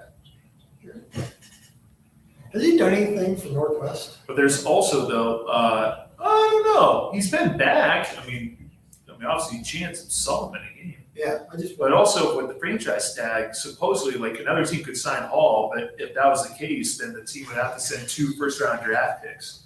So that's why, like, my thing is like, hey guys, you want a Brees Hall? Well, he's off the table now because that right there, even if the Chiefs wanted to give him an offer, Yeah. like they could, like, hey, we'll give you this offer. They're not giving up 2 freaking first-round draft picks for Brees freaking Hall. So. True. Jets are playing this one pretty well. Pretty wisely. Pretty well. I know it's not the Jets, typically. But that's what they do. Roy. Apparently, we're already going to have softball tomorrow. That KU, right? Facing off with KU. I got Riley Glover as my color analyst tomorrow. And I get a Casey Williams next week. Casey Wasey? Yeah, Doug Gutzmer. He won $211. Yeah. Let's go. Now I'm going to mention that at the beginning of the show here. Let's go. Doug is rich. See, 211. That's awesome. you can win with ESPN Wichita. By Pays golly. to listen to us. Also, Phoenix Home Healthcare give me a number between $1,000 and $2,000 for 7 months per month. Okay, starting to win. I'm getting close. They won the NCAA tournament, so I gotta not only do I have to prep tonight for KU and Wichita State softball, but I also need to get a offer and be like, here you go, you ready? Let's do it. All right, fucking go. Where's Corey? Is he still here? Yeah, Tim was asking too. He's like, hey, has he signed the deal yet? I'm just like, oh my god, you're really on it. Yeah, about that. Tim. I mean, it's a little silly to expect him to sign one. But we're gonna sign one too? Or is it just that he's never here, so? Okay. Oh, it's the same thing with both or with Corey, right? I mean, I don't know. I think Desert with one S or two S's? what? Desert, one S, two S. 1, 2 is dessert. That's what I thought. I like asking just in case. Yes. All right, well, you ready for the blowout tonight? Yeah. Tracy gonna be with you? Yeah, Tracy. Yeah. You excited to work with her again? I completely had shut off my basketball brain. This game slipped my mind until about You almost I forgot. was over. I was done. And Todd's like, "Is it you again?" I'm like, when? It's like, What are you talking about? we have a game too. Oh, that's so great. Yeah, I completely had it. Yeah, me bringing up that chick, you're like, why are you bringing up that chick for? No, I did. I knew it. Oh, okay. That's funny. You sound like you're. But that'd be great. Like an hour before tip, everyone's like, "Where's Shane?" You're at a bar drinking martinis. Shit, I'll be right there. Yeah. Don't give him the mark. Don't give him the mark.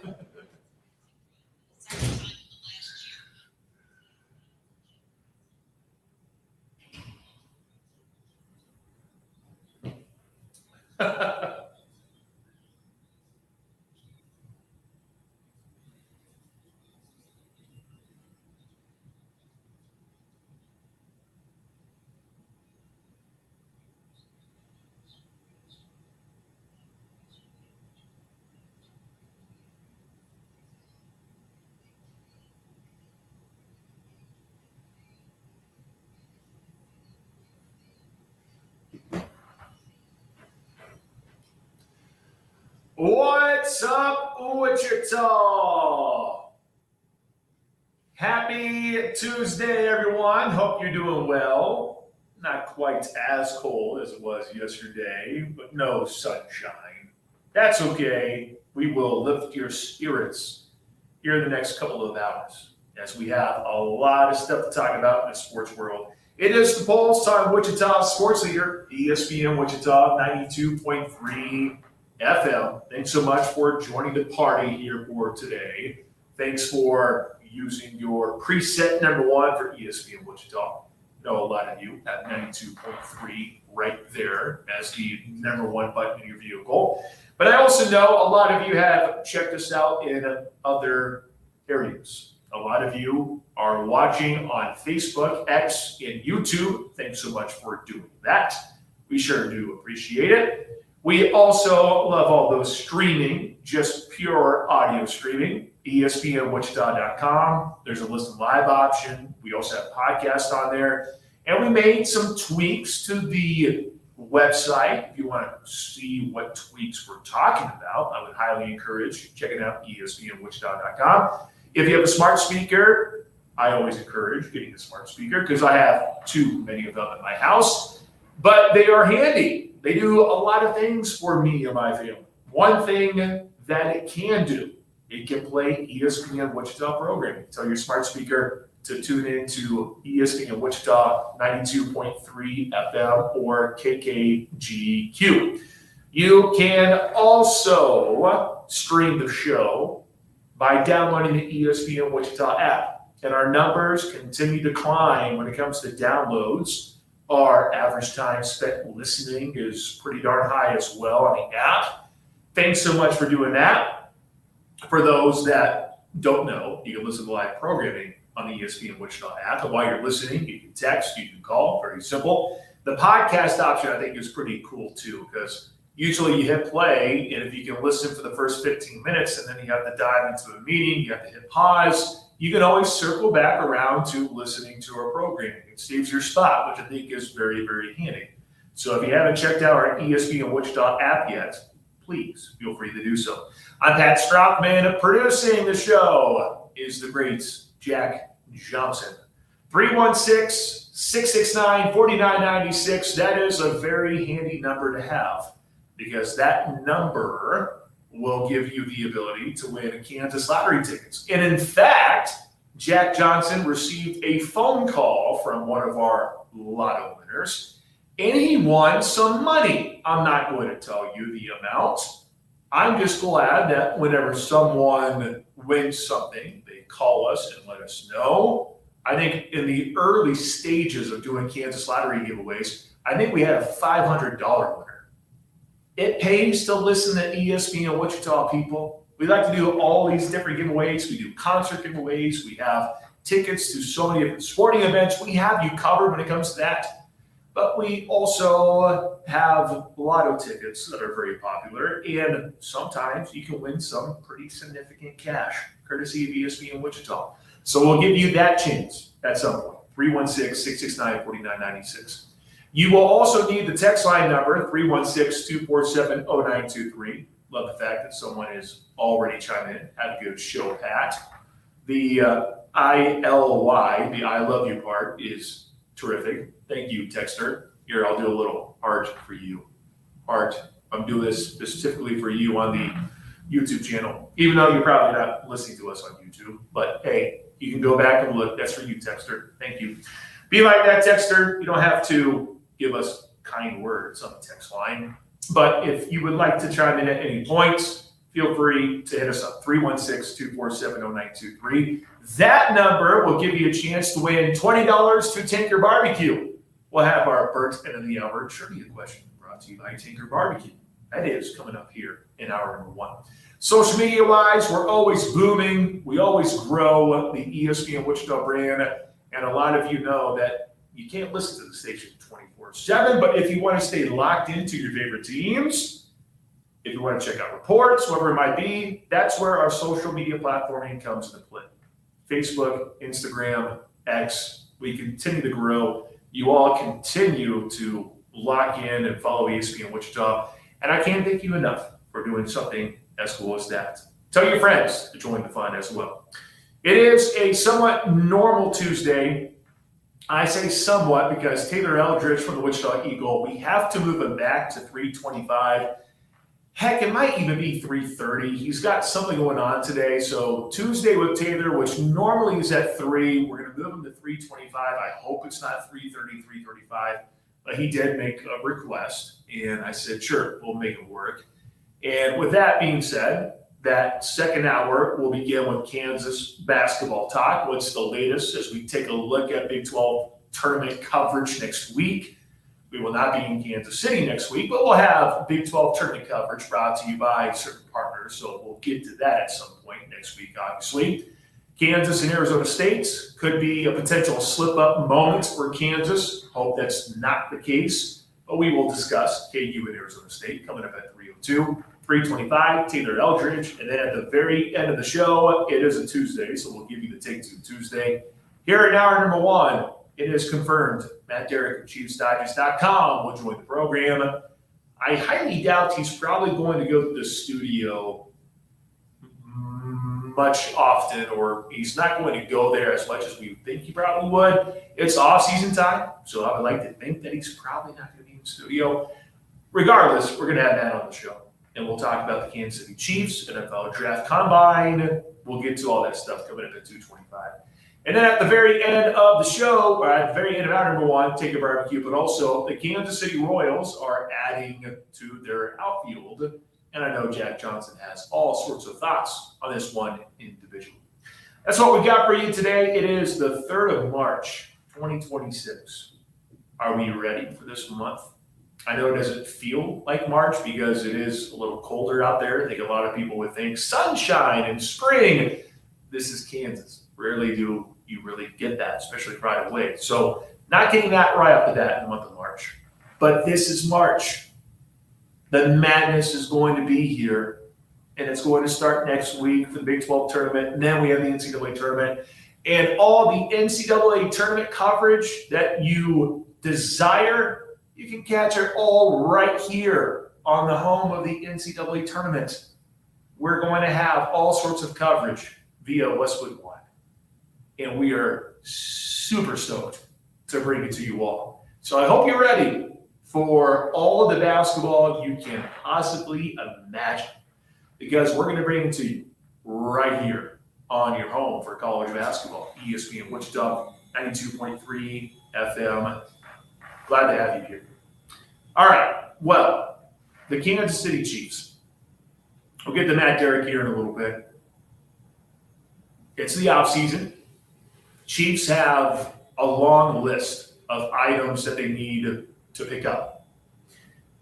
They need some more pass rushers. Wide receiver-wise, they could use a true number one wide receiver. They also need a running back. And at running back, there's Isaiah Pacheco. But what else do they really have? Well, the Kansas City Chiefs, they very well could use the number 9 overall pick in the 2026 NFL Draft on a running back if Jeremiah Love just so happens to be available from Notre Dame. I don't know if Brett Veach is going to do that or not. But maybe in the offseason, you look at all these different possibilities. You could see another restructuring of a couple of contracts. Chris Jones, Creed Humphrey, we talked about that yesterday. There could be some more cuts on the way. Drew Tranquil's one of those options. Tailback-wise, how does Kansas City address that position? Do the Chiefs address it in the NFL Draft? Do they go with a 7th-round pick like we've seen with Brashard Smith? Do they use a top 10 pick on a running back? What do they do? Could they go through free agency and find someone? Well, I can tell you one guy was a target for a lot of people in Chiefs Kingdom during the regular season when the Chiefs could have made some trades. They decided not to pull the trigger on a particular trade to bring in this guy. A lot of fans in Wichita would have loved to see it. They didn't get it. But maybe, just maybe, the Chiefs can go after this guy in free agency and things will end out okay. Hate to break it to you, but that one guy that I'm talking about, Wichita's own former Northwest Grizzly, Iowa State Cyclone, current New York Jet, who's coming off a 1,000-yard season as a rusher for the first time in his career. Brees Hall is not going anywhere. And here's why. The Jets have officially placed the franchise tag on running back Brees Hall. He was slated to become an unrestricted free agent next week, but the tag means the Jets are planning to hold on to him. Now, Brees Hall's got a couple options here. He was very vocal on social media when he didn't get traded. The Jets are trading guys left to right, and he's left in the room all by himself. And I don't think he enjoys being a part of the New York Jets organization. But if he wants to stay in New York, he can now sign a 1-year, $14.293 million contract for the Jets to play for them in 2026, and then he can hit free agency again in 2027, or even worse, or maybe better, he gets franchised again, which that would increase his salary by roughly $3 million. It would go from $14.293 million to $17.12152 million. He can continue to negotiate a long-term contract with the Jets. And a deal beyond 2026 would have to get done by the July 15 deadline. Otherwise, he can only sign a one-year contract this year. The Jets could also work out a trade with another team that wants Hall and is willing to pay him what he's asking for. That is a possibility. And that would honestly be the only way that it can happen. If you are a Chiefs fan and you badly want Breece Hall, that's really going to be your only option. But I think the Jets, they know what they're doing, because Breece Hall could get an offer sheet. The Kansas City Chiefs could go to Breece Hall and say, hey, listen, we have this dollar amount. Here's your offer sheet. And if the Jets didn't match the offer, well, then that team would end up getting Breece Hall. But here's the problem. The Jets would get 2 first-round draft picks in return. Yeah, that's not going to happen. So this hope of bringing in Breece Hall to be the starting tailback of the Chiefs in the offseason, there's only one way that they can do it. But why would the Jets seriously look into a trade? It all depends on the type of haul that they could get, I suppose, for Breece Hall. But with them having this franchise tag in place, well, they'd be dumb to really work out a trade, right? Because if someone wants him that badly, well, then that team's going to have to be okay with parting ways with 2 first-round draft picks. That's not going to happen. No team is going to give up 2 first-round draft picks for a running back, no matter how good. If Derrick Henry was in that position, I don't think teams would trade away two first-round draft picks in order to get a guy. Not only that, too, but the offer sheet's going to have to be pretty lucrative for Breece Hall to officially sign the deal. So poor Breece Hall, if he truly wanted to get out of New York, it's going to take something special, honestly. He very well could also just say, listen, I'm not going to sign that franchise tag. I'm not going to sign that contract. $14 million, though, seems like a pretty decent amount of coin, I would say, for 1 year, but all depends on the person. Long-term deal-wise, if the Jets truly want to get it done, and it seems like there is some interest there, or the Jets are playing the game. And the game is, well, if we franchise tag him now, it's $14 million. That gives us some more time to work out a long-term deal. If he sits out, that's okay. We can go find someone else, so on and so forth. If the deal doesn't get done for beyond 2026, the 2026 season, that is, if they can't get a deal done, then once again, if they wanted to place a franchise tag on him again, they very well could. Just seems like Breece Hall is really sort of trapped. What would Kansas City have to give up in order to get a guy like Breece Hall in a trade? Well, like I said, the offer would have to be lucrative, both from an offer sheet perspective, and then you have to work out a trade. And I don't know if too many Jets fans are going to take too kindly to accepting a third-round draft pick that's going to allow Breece Hall to go someone else, especially knowing that there's a possibility to where you can get not 1 but 2 first-round draft picks. It's simply not going to happen. Maybe it'll happen in the middle of the season next year. Maybe the Jets end up sneaking it up, and which is likely. If that ends up happening, then maybe, just maybe, Breece Hall could very well be a target once again to be a potential trade deadline mover. Maybe that's the best approach for Kansas City. Right now, though, I don't think Brett Veach, the Chiefs, are going to be looking in that direction. Don't think it's going to happen. So now you look at Kansas City and still wonder, well, what's on the table for running backs? Well, there's one guy who recently was in the news. He will indeed set to become an unrestricted free agent. The Seattle Seahawks are not franchise tagging this individual, and that is Kenneth Walker. But I'm also going to give you a warning. Kenneth Walker is also going to get an absurd amount of money. Because I would think that he is going to get a big boy contract. And just knowing what we know about the Kansas City Chiefs, don't think that would be it. However, Sports Illustrated's Albert Breer he mentions one team in the AFC West that may give Kenneth Walker a deal worth somewhere between $12 and $16 million. Albert Breer said this: the tag also helps to further define the running back market. It leaves Super Bowl MVP Kenneth Walker III alone as a top back in the market. And Walker will probably wind up getting somewhere between $12 million and $16 million per season from a team like the Seahawks. Listen, just because the Seahawks aren't placing the tag on him doesn't mean he doesn't want to stay in Seattle. He just got done winning a Super Bowl. It would make sense that he could just stay there in Seattle and continue to be the top tailback for the Seahawks. But it also comes down to money. Another team, the team in the AFC West I was telling you about, the Denver Broncos, they very well could be a target. But Albert Breer does indeed mention the Kansas City Chiefs in this. I just don't see it happening.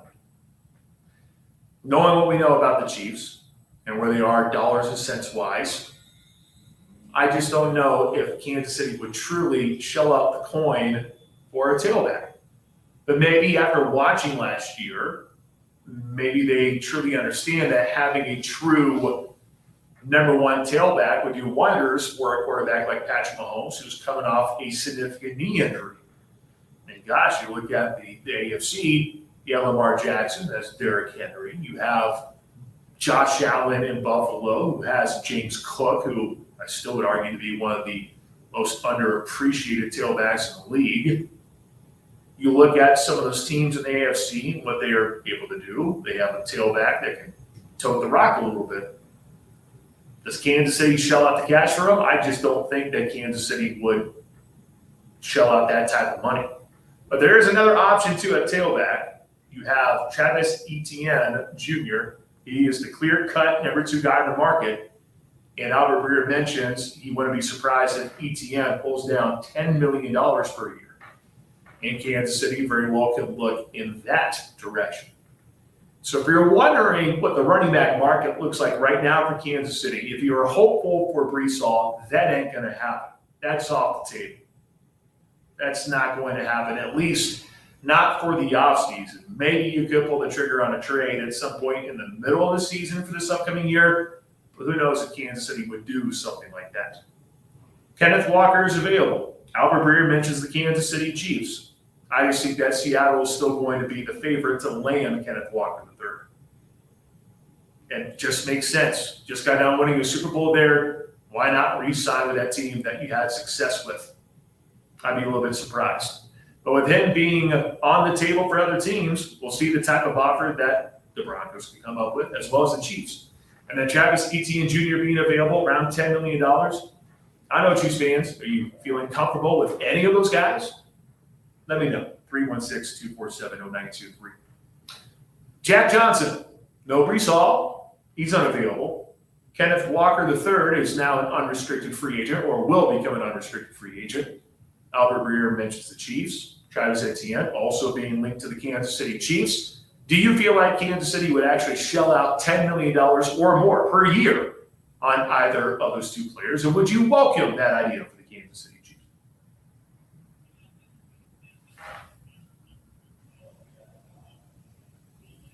Mm-hmm.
Yeah.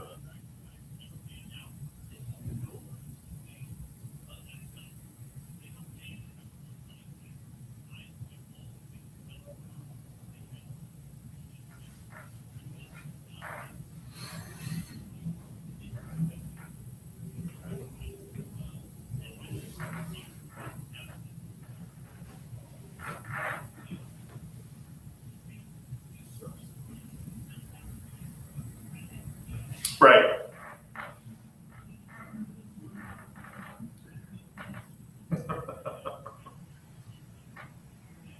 I could give you a 15-yard pickup from time to time.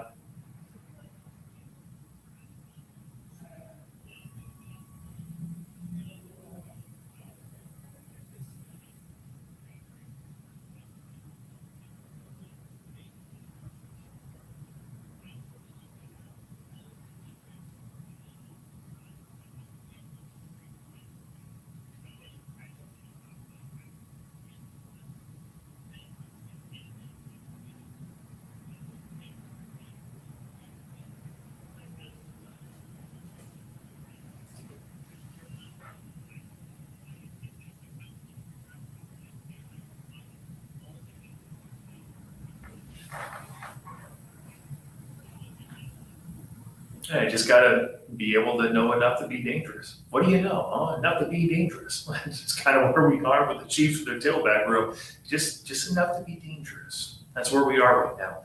Chiefs fans, let me hear you. 316-247-0923. We'll talk to Matt Derrick coming up here in a little bit. We'll have a very hyper focus on the running back room because we have to talk about Jeremiah Love and how well he did at the combine, all that lovely stuff. So we'll get to that here in a little bit. But no Breece Hall, you can rule him out. But if Kenneth Walker would be available, which he will be, would you want Kansas City to go after him? Would you want Kansas City to go after Travis Etienne Jr.? Let us know if you would. 316-247-0923. Straight ahead, we'll continue the Chiefs chatter with our boy, Matt Derrick of ChiefsDigest.com, who's in Indy last week. Matt Derrick, straight ahead on the program.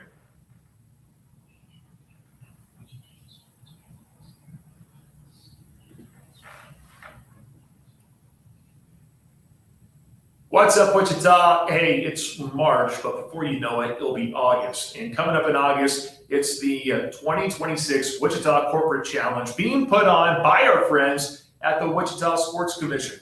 August 5th through the 22nd. The event days will be Wednesday through Saturday. You're off Sunday through Tuesday. It is a corporate Olympics. You get team building. You get employee wellness. You get networking. You make a community impact.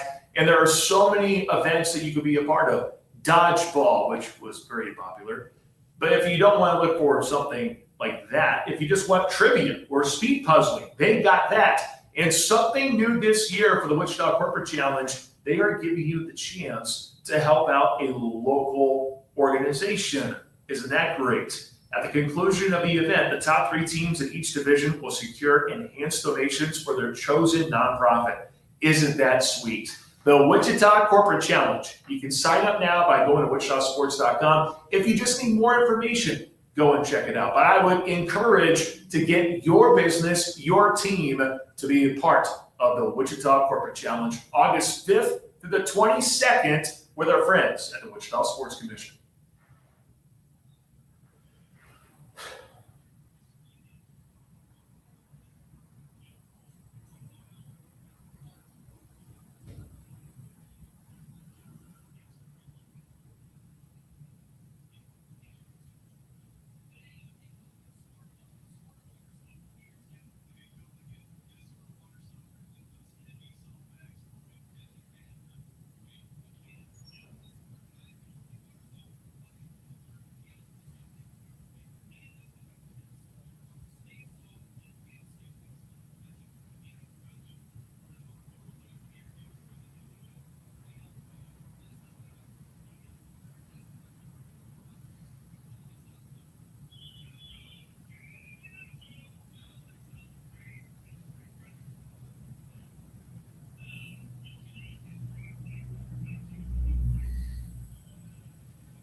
Beautiful.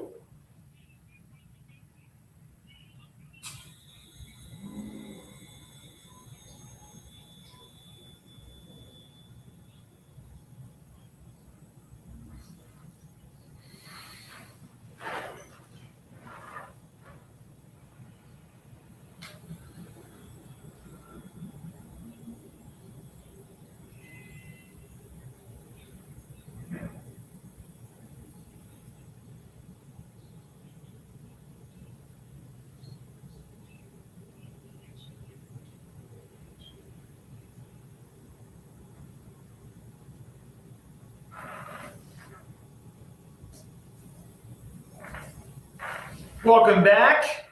Spent a lot of time talking about the Kansas City Chiefs and what they can't do with Breece Hall. I guess they can do something. It's just very, very unlikely. But we will talk about the Chiefs and all the news involving the Kansas City Chiefs with our friend, Matt Derrick of ChiefsDigest.com. He's brought to you by Seven Clans First Council Casino and Resorts. Matt Derrick, glad to have you on the show. How was Indianapolis for Matt Derrick of ChiefsDigest.com?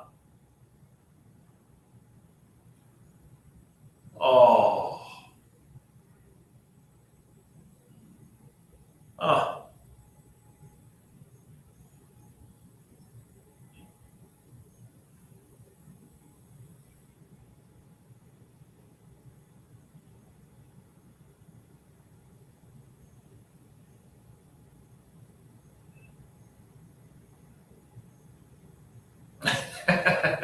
That's a good thing, yeah. And he was able to share all sorts of details all across the board. I guess we can start there. I know there's more recent news involving the Chiefs, but what was your response / thought when he was talking about premium positions and really breaking it down? Like, well, you can go after these guys in free agency, but this is if you got to address this position because you're not going to get them in free agency. That doesn't clearly state what's going to happen at number 9 for the Chiefs. It's obvious. And him saying the cliche of best player on the board, that still remains true for the Kansas City Chiefs. But I thought it was unique for him to say that because it gives you an inside look at maybe what he's thinking, and it doesn't completely show the hand of what Kansas City will do at number 9.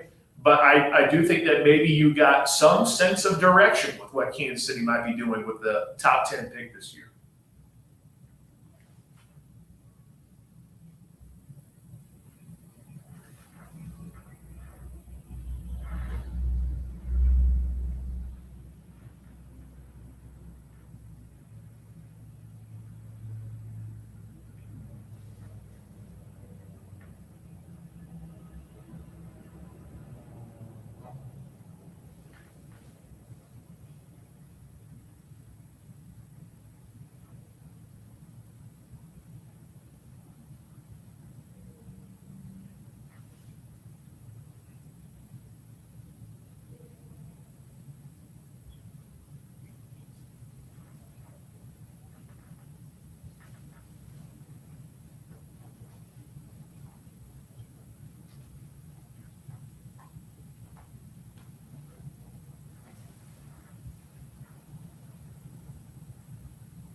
Just got done talking about Breece Hall getting the non-exclusive franchise tag, which means that if a team were to give him an offer sheet and they would accept it, then, well, 2 first-round draft picks would go to the Jets. So if you were hoping Breece Hall would become a Chief, sorry, it's not going to happen in the offseason. Maybe in the middle of the season, but it's not going to happen in the offseason, at least based on what I see as of right now. So Where does that leave Kansas City for options at tailback? We mentioned Kenneth Walker III not getting the tag. Chiefs very well could go there, but you're also looking at a potential $16 to $18 million price tag for him. You have Travis Etienne Jr., who probably is the number 2 tailback right now in the market. He would probably get $10 million, according to Albert Breer. The Chiefs at number 9, Jeremiah Love apparently killed it at the NFL Draft Combine. How does Kansas City go about addressing the running back room as of right now?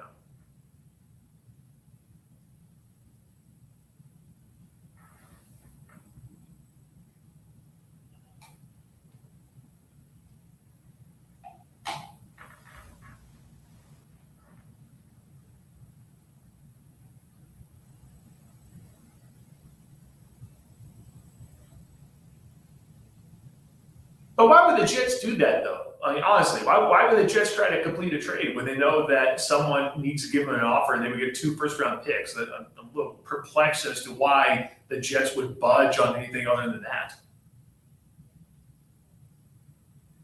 True.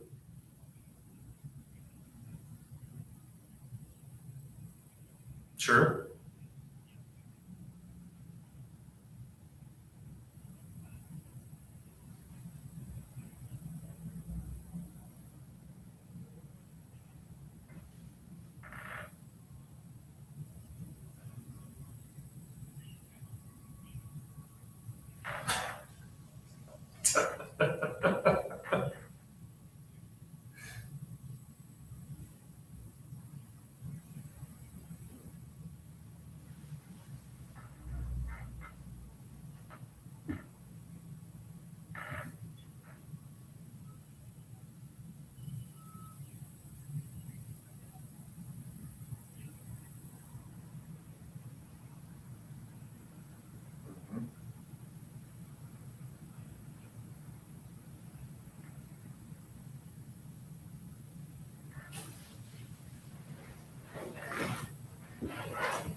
Do you think if Jeremiah Love was available after the type of results that he had last week, do you think that the Chiefs would go with him at number 9?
Matt Derrick, ChiefSides.com, joining us here on the Pulse. If not for if Jeremiah Love, let's say, yes, that's the guy that a lot of people like. But you said that there's some names in the NFL draft that could be better options. Chiefs don't have a ton of draft capital, but if they were to potentially look at a tailback, who are some names that you're seeing? Because I know you're a draft freak. I know you're looking at all these different guys, Matt.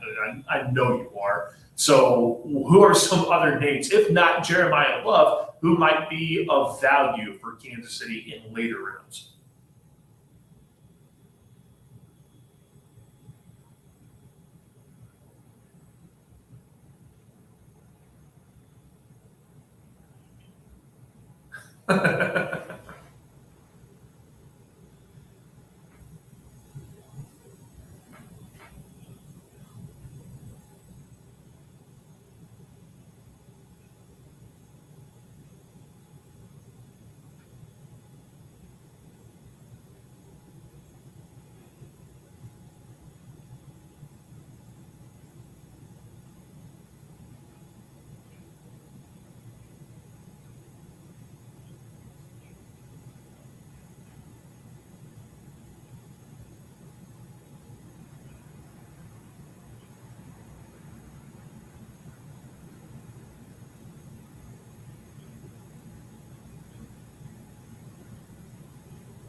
All right, well, now we don't have to worry about Jawan Taylor moving forward. The starting right tackle for the Chiefs is no longer the starting right tackle for the Chiefs, as he will be cut at the beginning of a new league year. Maybe someone would like to bring on a tackle who had 49 penalties in 45 games with the Chiefs. Maybe someone would want to do something like that. I don't think that's likely, but he's going to give Kansas City a boatload of space. And now we see Jalen Moore, who's going to be penciled in to be the starting right tackle for Kansas City. What was your thought or thoughts just in general when you saw that Jawan Taylor officially became a cap casualty earlier in the week?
Is there another cap casualty that's coming up next for Kansas City? Is Drew Tranquil officially on the chopping block? What do you think is the next move for the Kansas City Chiefs, if there is another move for the Chiefs to try to continue to shed some weight and continue to get under the cap and continue to get better cap numbers?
I know you weren't there last week, but was there anyone in particular that just wowed you from afar?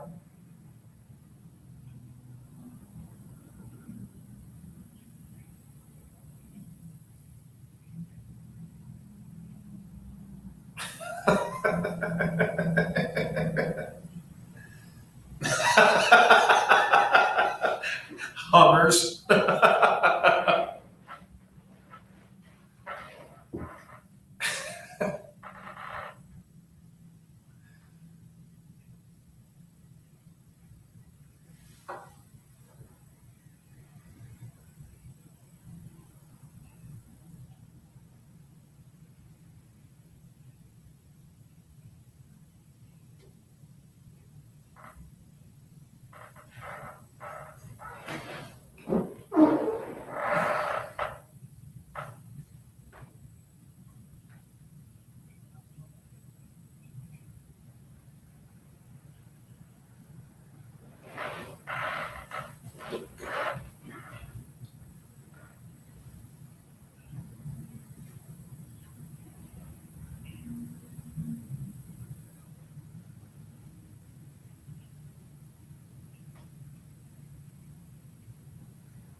It's probably hand measurables. His hand was probably small. It's probably what it was. It's probably hand measurables.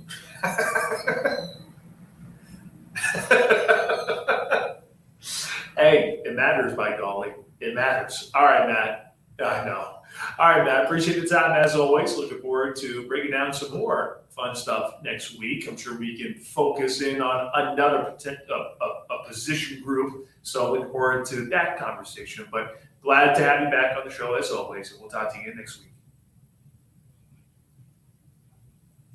You should be okay. Next Tuesday, you should be all right. We should be able to get back in rhythm to where I'm actually going to be around on a regular basis. But as soon as I say that, I'm almost positive there's a daytime softball game that's going to be taking place in a couple of weeks, and then you're not going to hear from me. So I don't know. We'll figure it out, Matt. But regardless, glad to be able to hear your voice again. That's it. Arm lengths. That's it. We'll just work around the body. All right, Matt. Appreciate you, buddy. All right, there he goes. Matt Derrick, ChiefsDigest.com. Brought to you by Seven Clans First Council Casino and Resorts. All right, let's take a break. When we return, we'll give you a chance to win $20 to take your barbecue, so be ready to text. But also, the Royals, they've made an addition. We'll tell you about that guy when we return.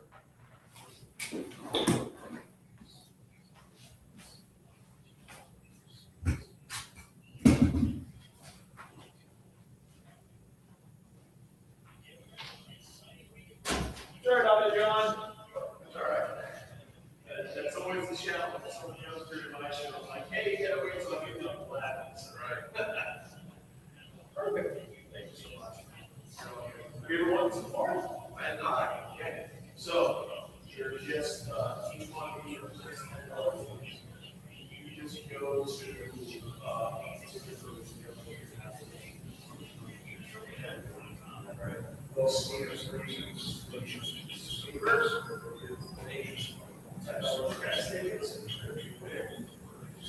unless it's over grand. It's over grand, you gotta call me back. I appreciate you. We actually had someone call in, they said they wanted to. Nice. So, we love it when people call in. Right. We like to relate it to action. Because they keep close to house and everything. Right. Yeah, we looked at the video. Oh, welcome. Yeah, I wish that.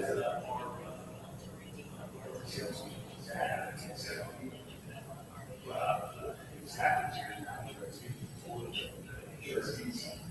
We love it too, obviously. It's an amazing. Yeah. This is amazing. Yeah, that's great. All right, well, thanks so much for listening, and best of luck, okay? Thanks, John.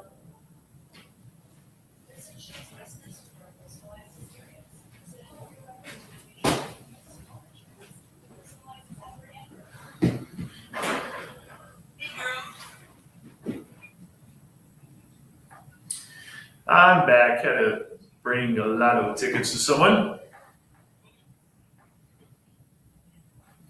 Just happy to be here.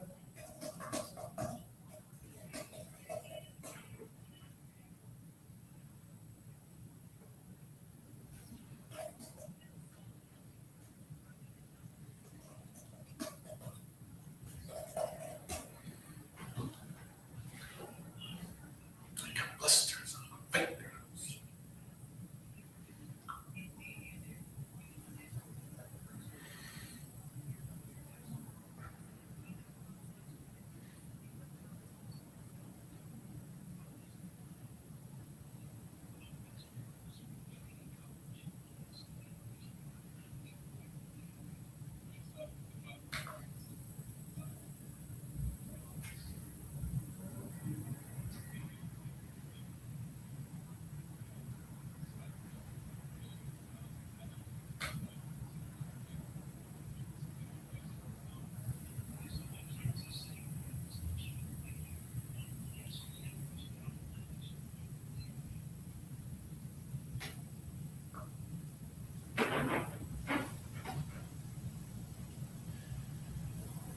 All right, let's give you a chance to win some Tinker Barbecue, shall we? That sounds lovely. I should have stopped by. He told me to stop on by too, but I didn't. I'm sorry. I'm so sorry to my friends at Tinker Barbecue. Not swinging by and getting some Tinker Barbecue earlier today for lunch. But don't make my mistake. You can go there right now. They're open. They're open Tuesday through Saturday from 11 until 7. Tinker Barbecue, 640 West Maple, just around the corner. So you can go and check them out. Not too far away from here. They serve some amazing food. They have fall off the bone ribs. They have burnt ends, which are to die for. The sides are excellent. But the best part about them, they always have daily specials. And I believe today's daily special is like a stromboli, which how many barbecue places are willing to try something like that? They're always coming up with something unique. So head on over to our friends at Tinker Barbecue. Tinker Barbecue, refuel your tank with Tinker Barbecue.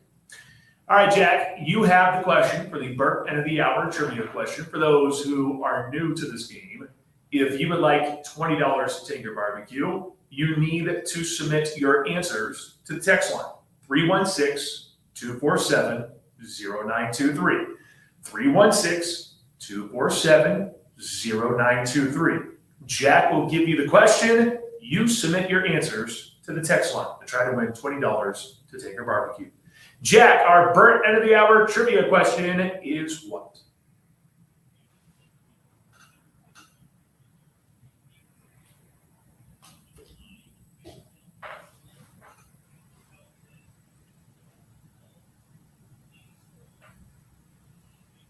Oh, I love that one. All-time leading scorer for the Sun Devils. 316-247-0923.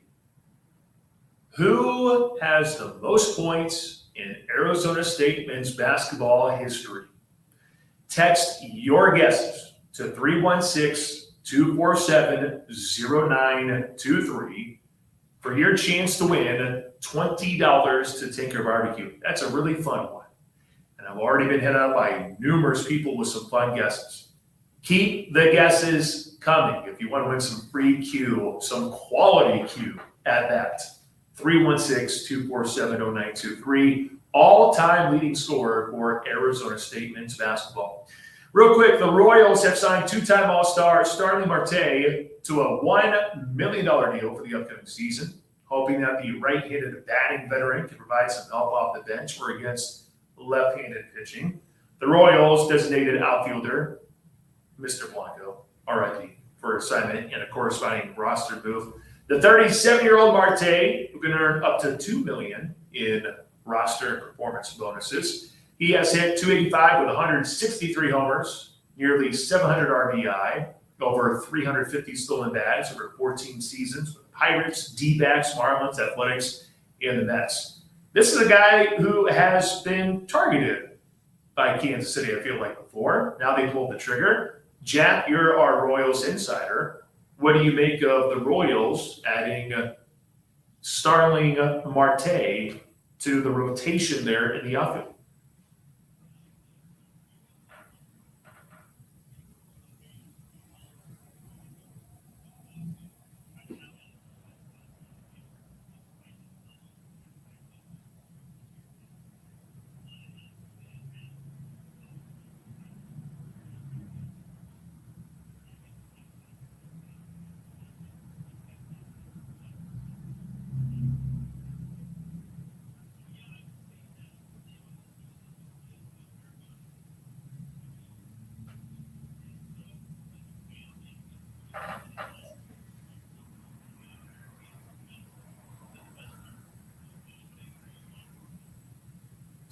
Which, for Royals outfield, boy, don't you need that.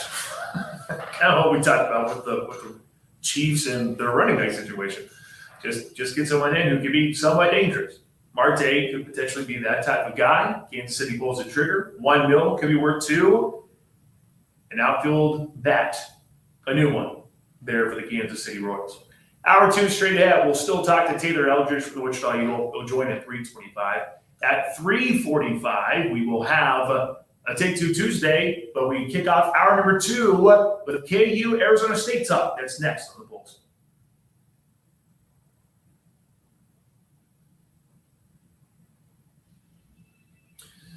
Jack, do you see a liner for Crosswinds Casino?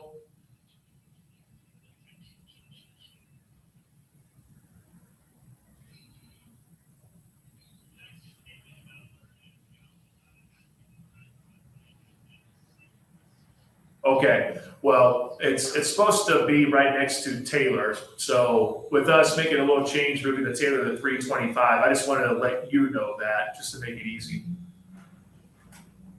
Especially before Taylor.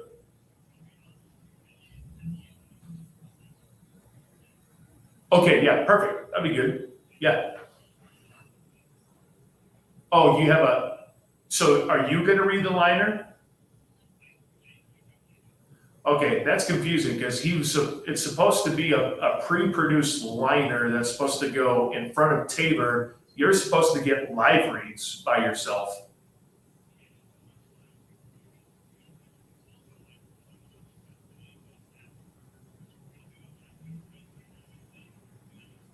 Okay.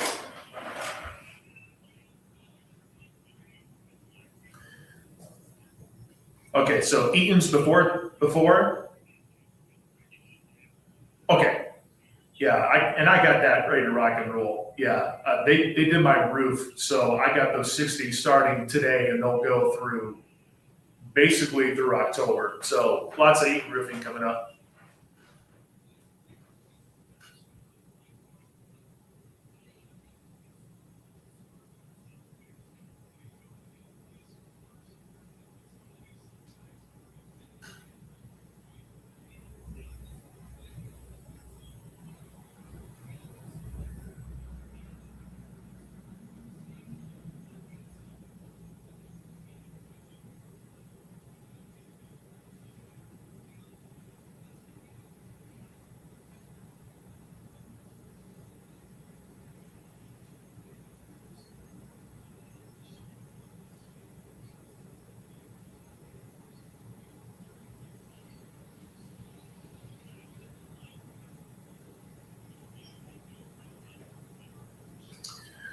Okay, well, I know Taylor's supposed to be brought to, like, hey, presented to you by Crosswinds Casino. We were just trying to protect ourselves from me saying that.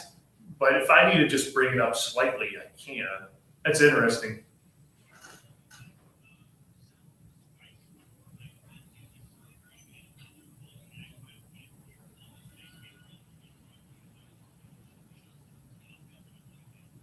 Okay, perfect. Yeah, I got you. Okay, I appreciate it. I'm just making sure they're new clients, so I'm just making sure they're getting hooked up. Okay, cool. I know it's a little clunky, but we'll make it work. Yeah.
Welcome back. Hour number 2 is officially here. It is the Pulse on Wichita Sports Leader, ESPN Wichita, 92.3 FM, streaming in addition to that old radio dial. Lots of you still listen to us on the radio dial, and I appreciate that. Thank you so much for doing that. But I know streaming is very popular around here. And if you need proof, I should just show you the amount of downloads that we've had for the ESPN Wichita app and our streaming numbers on ESPNWichita.com. It's pretty impressive. Yeah, you can stream in those areas too, by the way. ESPNWichita.com, which has a little bit of a new look to it. So I would encourage you to go venture over that way. You can also download the ESPN Wichita app. It has podcasts. It has live programming, our social media platforms. You can text, you can call, all right there at your fingertips. Really cool. Very, very cool. And you might want to get the app because there's going to be some stuff coming up here before too long. So download the app at your earliest convenience. Apple, Android, doesn't matter. Both platforms do quite well when it comes to that. We are also streaming via a smart speaker. Tell your smart speaker to tune into ESPN Wichita 92.3 FM or KKGQ. If you would like to see our digs here at Equity Bank Park, we have lots of stuff here. This table is completely filled. Probably need to do a little bit of spring cleaning here in the studio. But if you want to check out the studio, it's up on YouTube, on X, and on Facebook. Feel free to check us out on there as well. Allow me to reintroduce myself. My name is Pat Strathman, the always excellent Jack Johnson as producer and show contributor. 316-669-4996. You'll need that number if you want to win $30 in Kansas lottery tickets, so stay tuned for your chance to do that. Text line number is 316-247-0923. The Kansas Jayhawks are gearing up for Arizona State. Kansas fans, are you nervous at all? Hit us up if you would. 316-247-0923. And if you want to interact on social media, that's cool too. Facebook, we have X, we have Instagram, YouTube. Make sure to follow us on all those different platforms, please, and thank you. Normally, we would kick off hour number 2 with Taylor Eldridge from the Wichita Eagle, but that is going to move to 3:25. Taylor had some stuff going on here at the beginning of hour number 2. I said, would 3:25 work? And he said, yes, that works out well. Originally, he told me like 3:35. So we'll do our best to make sure that Taylor is situated and ready to go. I don't want to rush him. And by the way, yesterday was Tate's birthday. So we'll tell him happy birthday as well. Should be lots of fun. Then at the very end of the show, we'll do a Take Two Tuesday.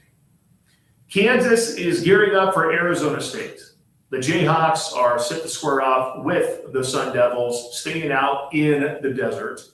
And Kansas received a little bit of help yesterday in order for them to get a double bye in the Big 12 basketball tournament for next week in Kansas City. Arizona knocking out Iowa State was a good thing. If you are a Kansas fan, you should be thrilled with what happened last night. I know one person in particular who was very happy about last night, and that guy would be Josh Howe of Visit Wichita, who's a big Arizona fan. So now when you look at the Big 12 standings, as of right now, Arizona has the 1 seed wrapped up because the Wildcats are 15-2. They have the Big 12 championship. Then you have a tie for second. Texas Tech and Houston are both 12-4. I think both of them should be able to finish strong. And if that happens, then you're probably wondering, well, what about the tie? What about the tie there? Well, the Texas Tech Red Raiders, they beat Arizona. Houston didn't. So Tech currently is number 2 when you take a look at that. But you also go down the list, and you would also take a peek at Kansas. The Jayhawks are 11-5, Iowa State 11-6. So if the Jayhawks get the job done today, then Kansas will get that double bye, allowing them to get a little bit closer to the Big 12 championship game. We know Kansas is going to make the national tournament, so that's not necessarily what's at stake here. What's at stake here is winning a Big 12 championship, but also rest. You get a chance to rest up next week in Kansas City. But Kansas has to handle business first and foremost when it comes to tonight facing the Arizona State Sun Devils. If Kansas ends up being a 4 seed or 5 seed, Kansas would play at 11:30 in the morning next week. If they were the 5, Kansas would play on Wednesday at 11:30. If they're the 4, they'll play Thursday at 11:30.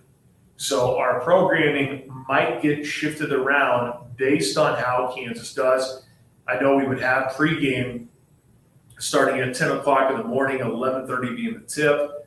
Basketball games you could go over at 1:30. Postgame could take until probably 3 o'clock. There could be a chance to where you would get an hour of me for reaction for the Big 12 tournament, reaction from KU. So we might have that for you next week, but we'll have to play it by ear. And it won't happen if Kansas ends up completely slipping and losing the last 2 games of the season. I don't think that's likely considering what Kansas has coming up on Saturday when the Jayhawks host the Kansas State Wildcats. Final game of the regular season. I highly doubt Kansas is going to lose that game. But tonight with Arizona State in Tempe, Arizona at Desert Financial Arena, I know what you're thinking. Arizona State's 15-14. They're 6-10 in the Big 12. Bobby Hurley, still there as the head coach of Arizona State, and he's actually been under fire a little bit this year. I don't know if you recall, can't remember how long ago it was, but he had a comment basically challenging the home crowd, saying that they've always had bad crowds and so on and so forth, which is always an interesting strategy by a coach to call out the home crowd. It's always weird to call out the home crowd. Really strange. Arizona State's 9-5 at home this year, including 5-3 in Big 12 play. Arizona State is averaging 78 points per game. They average 33 rebounds a contest. The Sun Devils knock down 8 trays a game. They average 14 assists. They have Mo Odom, who leads the charge with 17 points per game. He leads the team with 82 threes made, also has 140 assists and 40 steals. They have a freshman center in Osama Jap, who is the next in scoring with 14 points per game. He leads the team with a rebound average of 6, also has 62 block shots. They have Anthony Johnson, who goes by Pig, which is unique, averaging 14 points per game. But when you look at Arizona State, Kansas has yet to win a game in Tempe. The Jayhawks are 0-4 against Arizona State in Tempe. Can you believe that? The last was an 80-76 Sun Devil win back in 2018. Kansas won the first meeting as conference foes quite easily in Allen Fieldhouse, 74-55. Bill Self is 1-2 all time versus Arizona State. All three meetings being at Kansas. You have the win last year, a loss in Tempe. Arizona State knocked off Kansas in Lawrence 95-85 back in 2017. They would square up in Oklahoma City in 2003. Kansas dominated that one. They played in New York. Kansas won in overtime. But in terms of Kansas being in Tempe, the Jayhawks have not won in Tempe, Arizona, which is strange, right? Because of how good Kansas has been. Now, of course, Arizona State hasn't been a part of the Big 12 Conference all that long. So naturally, you would envision that the opportunities to play in Tempe will be few and far in between, and that is the case. But Arizona State, when you look at the Sun Devils this year, you have the last game for the Sun Devils. They ended up taking down Utah 73-60. They lost to Baylor and Waco by 5.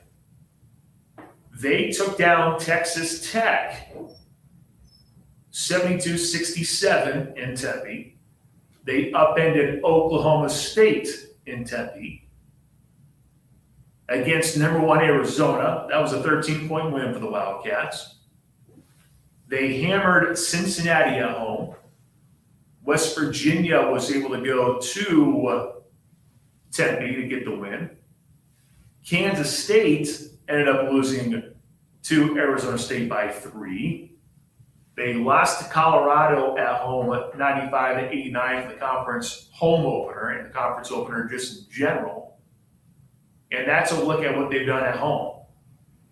Notice how they've won 3 in a row in that building, including an upset over number 13 Texas Tech. Listen, I'm not going to predict Arizona State to pull off the upset tonight. I'm just saying, if Kansas messes around, this could be the ultimate slip-up moment for Kansas. And I don't think you really want the slip-up moment to happen as of right now. But it could happen. Bill Self and Jack, I don't think we didn't discuss this at all yesterday in terms of the Bill Self post-game comments, or maybe it was leading into Arizona State, but he was talking about how this team, he doesn't have like a real feel. Like normally teams would have really figured it out by now. You could tell what would happen for that said team. Hey, we're going to make a deep run. We're going to go to a national championship. We're going to go to Sweet 16. You had teams figured out. So with Bill Self saying that this team still hasn't really figured it out, that could be cause for concern. Now, I get what he's saying, though. I'm not trying to say that that's a big red flag. Because listen, this team probably doesn't have everything figured out. How could you have everything figured out when Darren Peterson has had the season that he's had? And the fact that this team has had to play without him, has had to play with him. They played games in which he would start but then not finish. He would play games to where he would be out for a good portion of the game, and then he'll come back to knock down 3 free throws and then wouldn't see any action in overtime. They've had a little bit of everything with Darren Peterson. Of course, his team hasn't figured it out by now. But in the last couple of games, if you want to look back on Saturday, there's hardly positive things to talk about from that game. But maybe the one thing, and I think, Jack, you're the one who pointed it out, that the fact that Darren Peterson was able to finish in the game, that in itself, it is an accomplishment. And it would appear he does have a little bit more bounce. Maybe he's getting healthier. And maybe he's truly going to be ready for this month of March push that is very much needed for this Kansas team if the Jayhawks want to make a deep postseason run.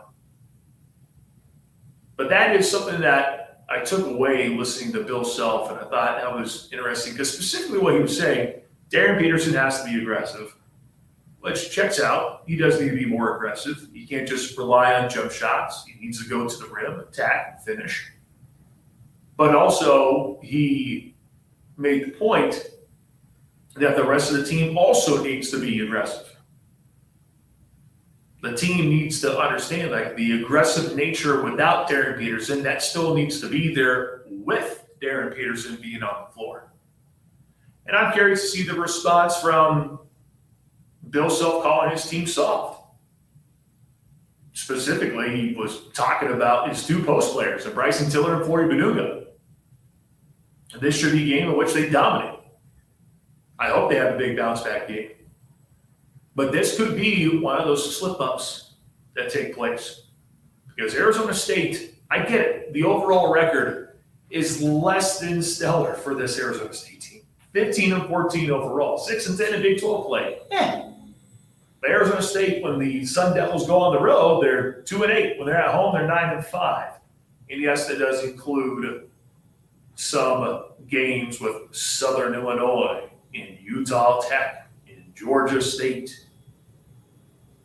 But in terms of conference play, winning the last three, including a win over number 13 Texas Tech, just saying, you need to be cautious with this type of game. Don't play with your food in this game because you can't afford it. You really can't.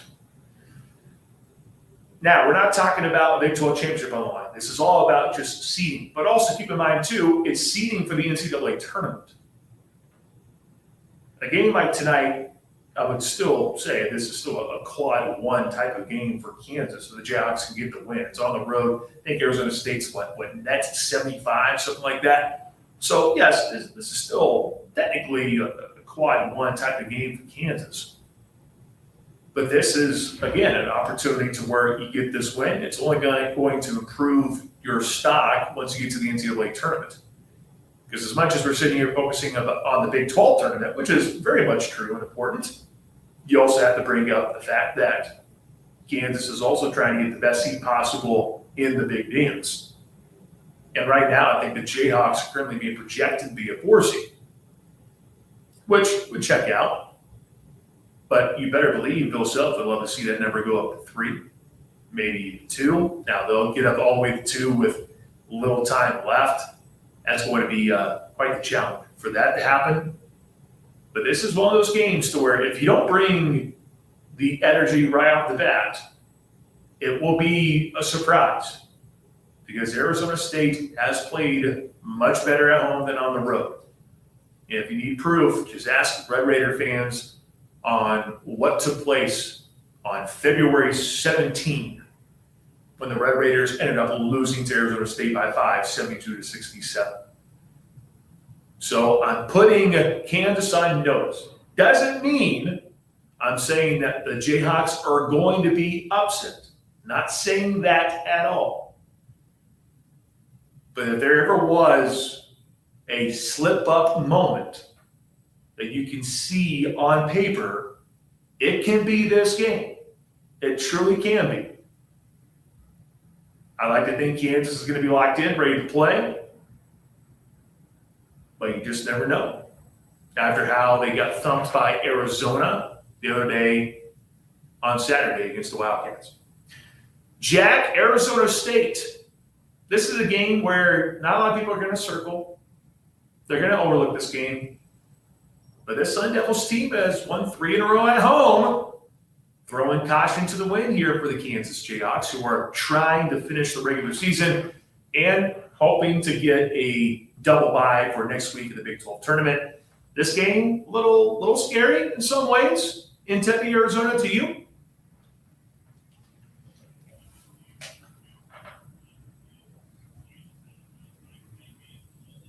Good point.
So bad.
Yeah. Well, if you want to listen to coverage tonight, our coverage begins with the Kansas Nation pregame show at 6 o'clock. 6:30 is the official pregame coverage from Learfield. And then at 8 o'clock, you have Kansas and Arizona State tipping off in Tempe, Arizona. Kansas basketball presented to you by Baxter and Associates.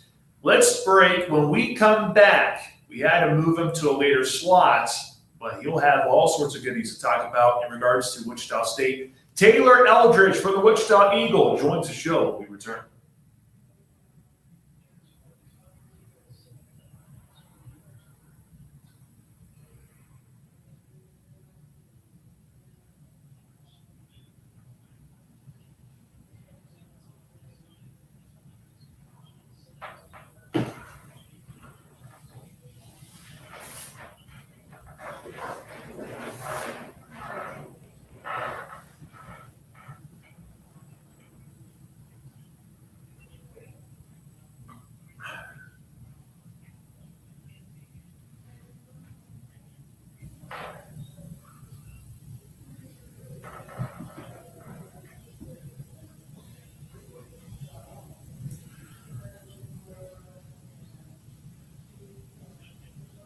Perfect.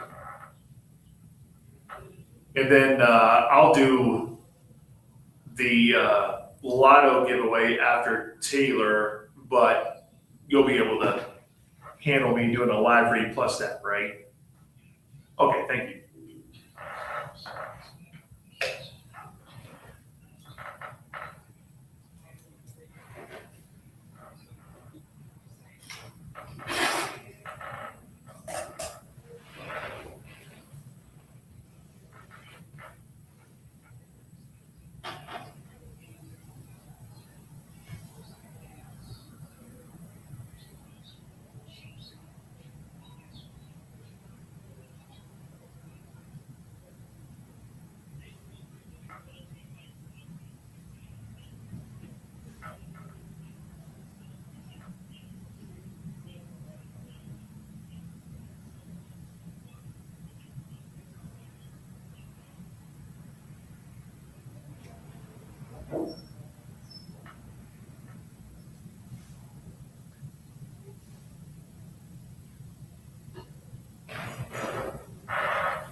Well, the regular season comes to a close for Wichita State.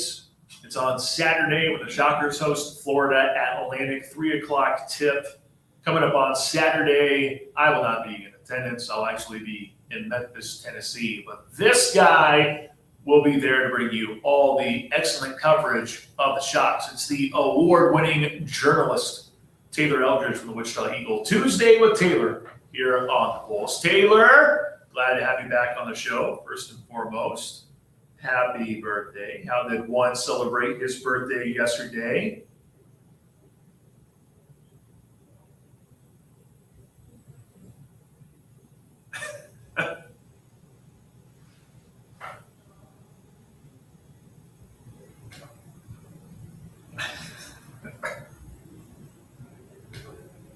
No doubt. Then you get home, get greeted by the wife and the child, and you're like, man, this is all great. Well, happy birthday, Taylor, and glad to have you back in Wichita. And certainly the Shots are playing some darn good basketball. They've won once again. They've won 5 in a row. The latest win being down in San Antonio against UTSA, 84-67. Gotta say, the first half was less than pleasing to the eye. It was a hard watch in the first 20 minutes. Second half, UTSA made a little bit of a run, but the Shockers were able to get a resounding 12-0 run, and that allowed them to build a solid lead. Kenyon Giles becomes the three-point king for trays in a single season for Wichita State. Shockers with 20 wins for the first time since 1920. Simply put, if you're a Shocker men's basketball fan, you're enjoying things as of right now. What was your biggest takeaway from the most recent game in San Antonio?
That's it. He's definitely a showman. I love the fact that after the Memphis Tigers win last week, you posted in your article what Kenny Giles is shooting from beyond the arc in crunch time.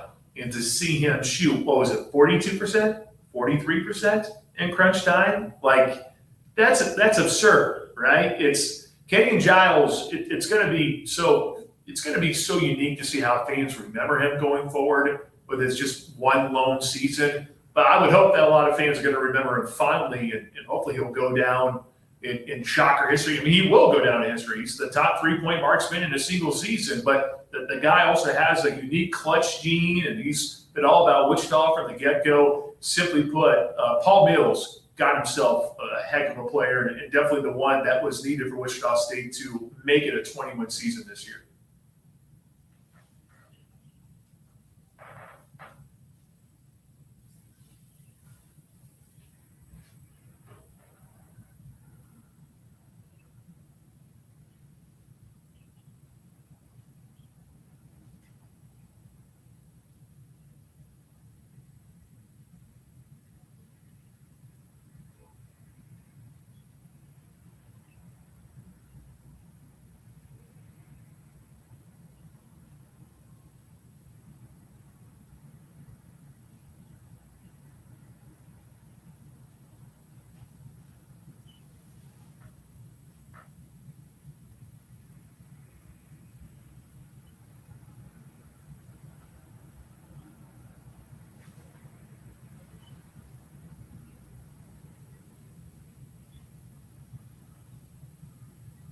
Taylor Eldridge, our guest here on the Pulse on ESPN Wichita 92.3 FM. Wichita State still in second place in the American Conference. If they can get the win on Saturday, they will receive enough buys to go ahead and reach the semifinals for the American Conference postseason tournament. which is crazy to think, honestly, considering where things were at the beginning of the season for Wichita State men's basketball. Taylor with, I know 28 points for Kenny Giles. He's going to get all the love. We've talked about Dylan Petit numerous times. Wichita State has been known for being this offensive rebounding team. And you look back at the previous 2 games, 21 offensive rebounds on Sunday against UTSA. They get 18 against Memphis, including 17 and 1/2 in that first win over the Tigers in 8 tries for Wichita State. What specifically is allowing Wichita State to have such high success getting offensive rebounds, especially as of late for this team moving into the postseason crunch time here before too long?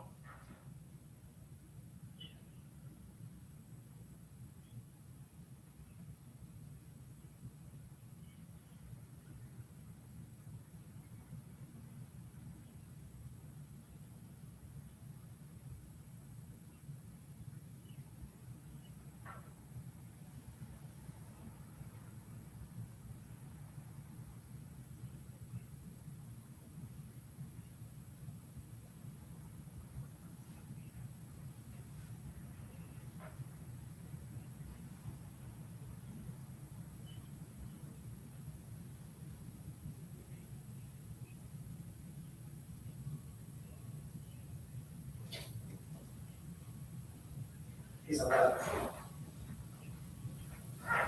He's 11. You just take the pile. He's turning 12 in December. Mm-hmm.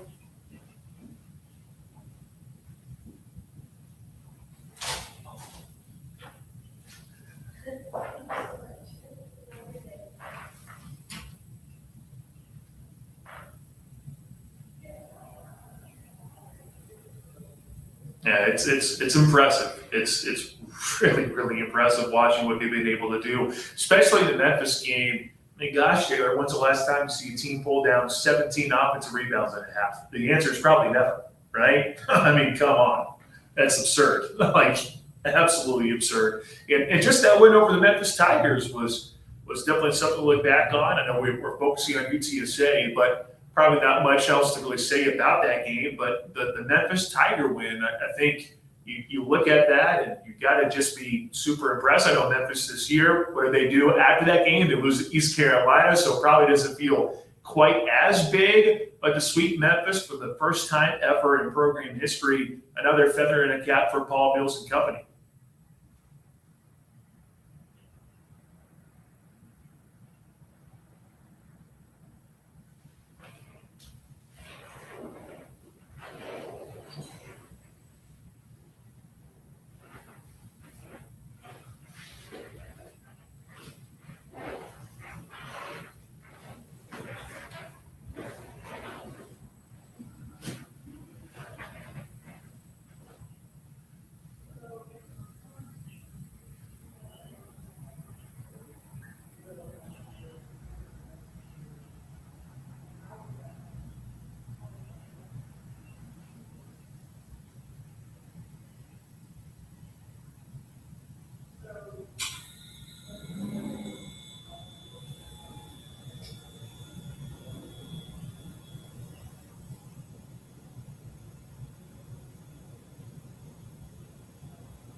Yeah, and maybe the offensive rebounds is why you're seeing so many points. But how about this offense being able to put up 80 points or more in 4 of their last 5 games? They put up 69 against Temple. That was good enough for the Owls. Maybe offensive rebound is why they're able to score so much, and Kenyon Giles certainly a big part of it. But maybe that's just the reason why the offense is clicking right now, right? Or is there something else you're seeing?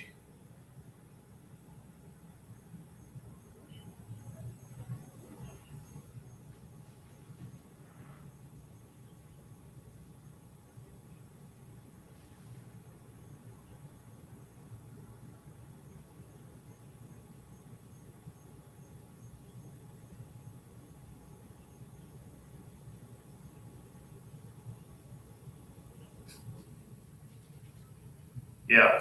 All right. Well, let's look ahead to what's coming up on Saturday when Wichita State takes on Florida Atlantic. FAU took it to Wichita State in Boca Raton, 85-67. That was one of the lone blowouts that Wichita State has suffered this year. Of course, the Tulsa game being a 10-point loss down in Tulsa. Maybe USF in some ways was, I mean, not a blowout, but the only blowout that they've really been able to suffer has been at the hands of FAU. But FAU is a different team. The Shockers team also playing a different brand of basketball. It's the final game at Charles Koch Arena for the season. So I'm sure there's already a lot of juice going into this game. Plus, Kenyon Giles wants it to be a sold-out crowd with 10,000 people in the stands. What do you see from FAU?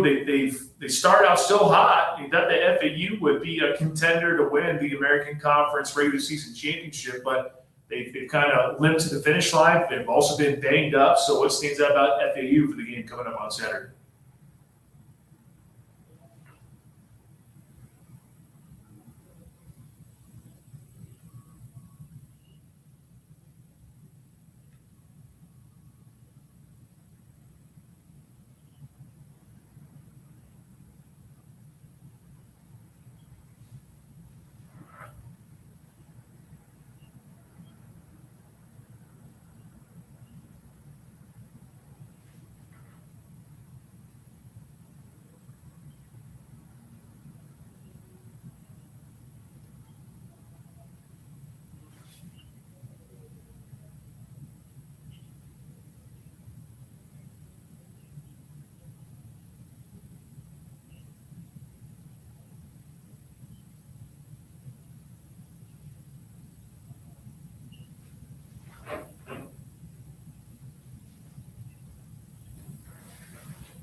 Yeah, I mean, no doubt. And as you brought up, 3 games away from the NCAA tournament. 3 games, 3 wins away from the NCAA tournament. That sounds pretty darn impressive for Wichita State to be at this point. A fan base that has been hungry to try to get back to the big dance. And it seems like it's right on the doorstep there for Wichita State. And I know next week we'll get a chance to talk about the American Conference postseason tournament when we actually get the field. But if you are Wichita State right now, I guess, I mean, no matter what happens, once you get to the semifinals, someone's going to be quality. But if there's one team that Wichita State didn't want to face in the semifinals, who would be that team in the American that Wichita State wouldn't want to face there as the number 2 seed once you get to the semifinal round?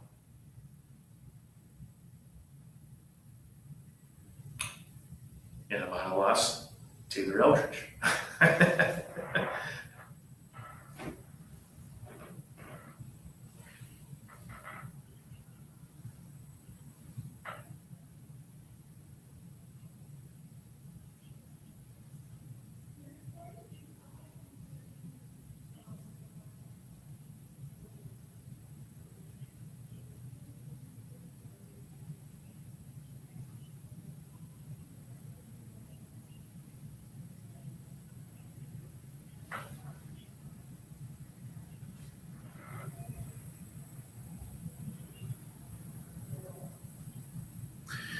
All right, Taylor, I'll let you get going, but appreciate the time. As always, good work on all the state wrestling stories, by the way. You found a ton of nuggets for state wrestling this past weekend, man. Like the East story, the East kid, obviously such a tough situation there. You have a wrestler who ends up playing through some pain and wrestling through the pain to get some state titles. Definitely hard at work for state championship weekend. You were hard at work this weekend.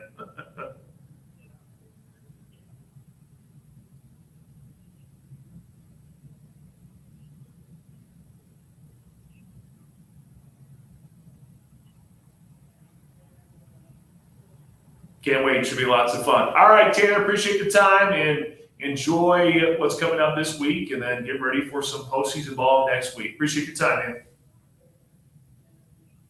All right, Taylor Eldridge from the Wichita Eagle here on the Pulse on ESPN Wichita 92.3 FM. Always appreciate Taylor.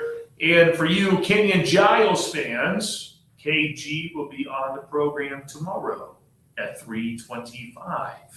So if that interests you, we'll have Kenyon Giles on the program coming up tomorrow at 3:25. And I might even have another guest in the works on Thursday.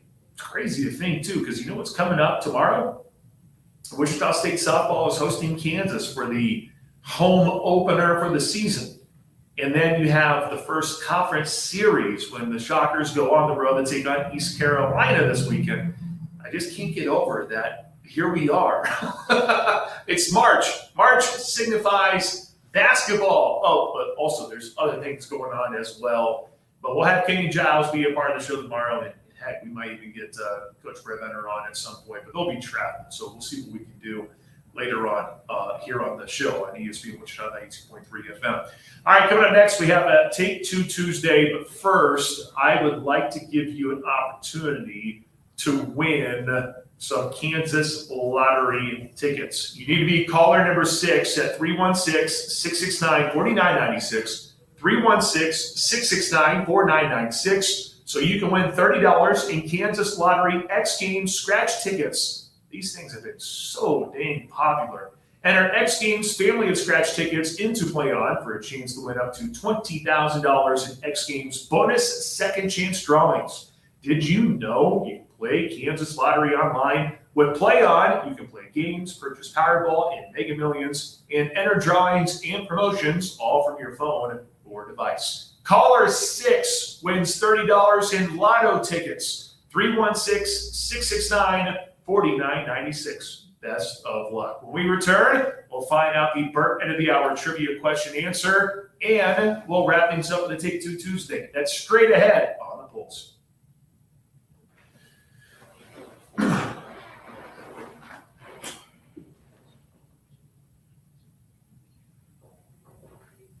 What's up, Wichita? So, it's starting to heat up a little bit. Have you checked on your roof lately? Have you checked in on all of the things around your house? Well, let me tell you about my friends at Eaton Roofing and Exteriors. You remember that hailstorm, that massive hailstorm that took place a few months ago? And maybe you could say, well, there's been some other hailstorms, but that one was particularly nasty. My house was hit hard.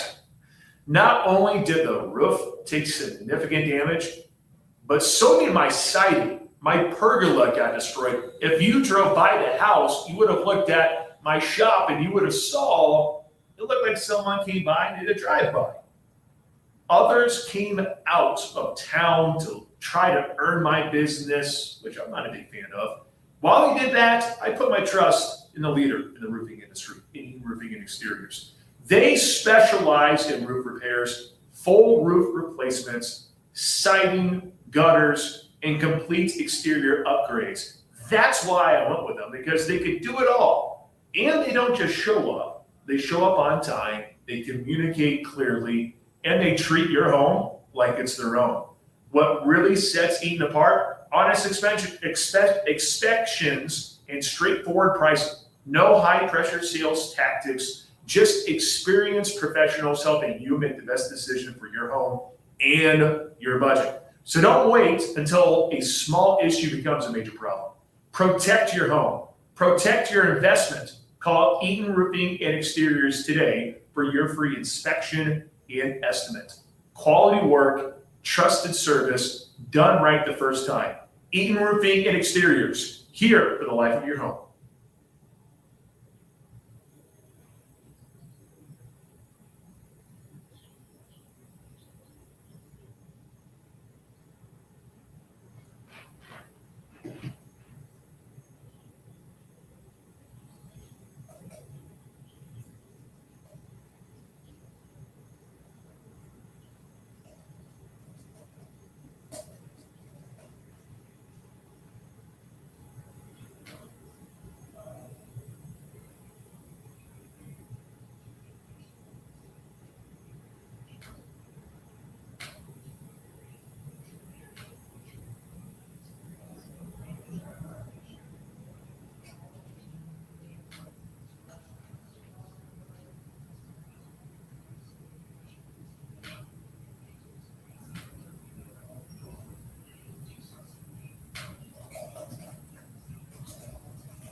Congratulations to Sean. Sean has won $30 in Kansas Lottery tickets.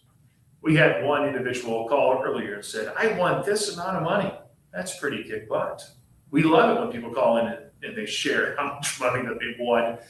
We've had some pretty high numbers. Just telling you, it pays to listen to ESPN Wichita. Just saying, it pays to listen. Coming up next, we have some Red Petro with the program. After that, we have Kansas Nation pregame at 6 o'clock. 6:30 is when the official pregame takes over for the Jayhawk Sports Network. KU at Arizona State tonight at 8 o'clock. Kansas basketball presented to you by Baxter and Associates. I had one person text 316-247-0923. Pat, did you hear about the five-star guy coming to Wichita this Saturday? I believe we're talking about Reese Alston coming up on Saturday. At least I think that's who you're talking about, because Taylor Eldridge did a lovely article on that. He's always tuned in to recruiting. That'd be a pretty big time get there for Wichita State. Paul Mills might be turning some heads on the recruiting trail, so that would be pretty cool, Texter. So make note of that if you're going to be at the game on Saturday. And you better be at the game on Saturday, because they're playing some pretty darn good basketball. I anticipate a lot of people being in the stands coming up on Saturday afternoon. I can promise you that. All right, before we get to our Take Two Tuesday, Jack Johnson, what was our Burt End of the Hour trivia question brought to you by Tinker Barbecue? And what was the answer for the trivia question?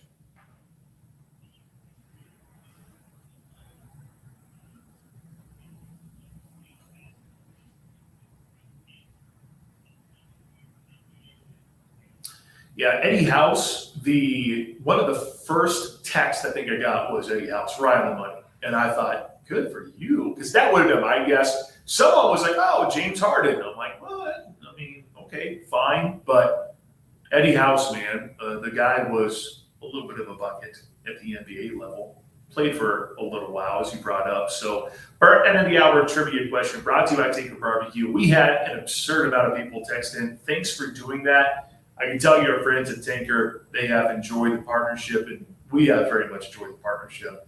And get there and get you some quality Q out there at Tinker Barbecue. All right, Take Two Tuesday time. Jack, what is the topic for today?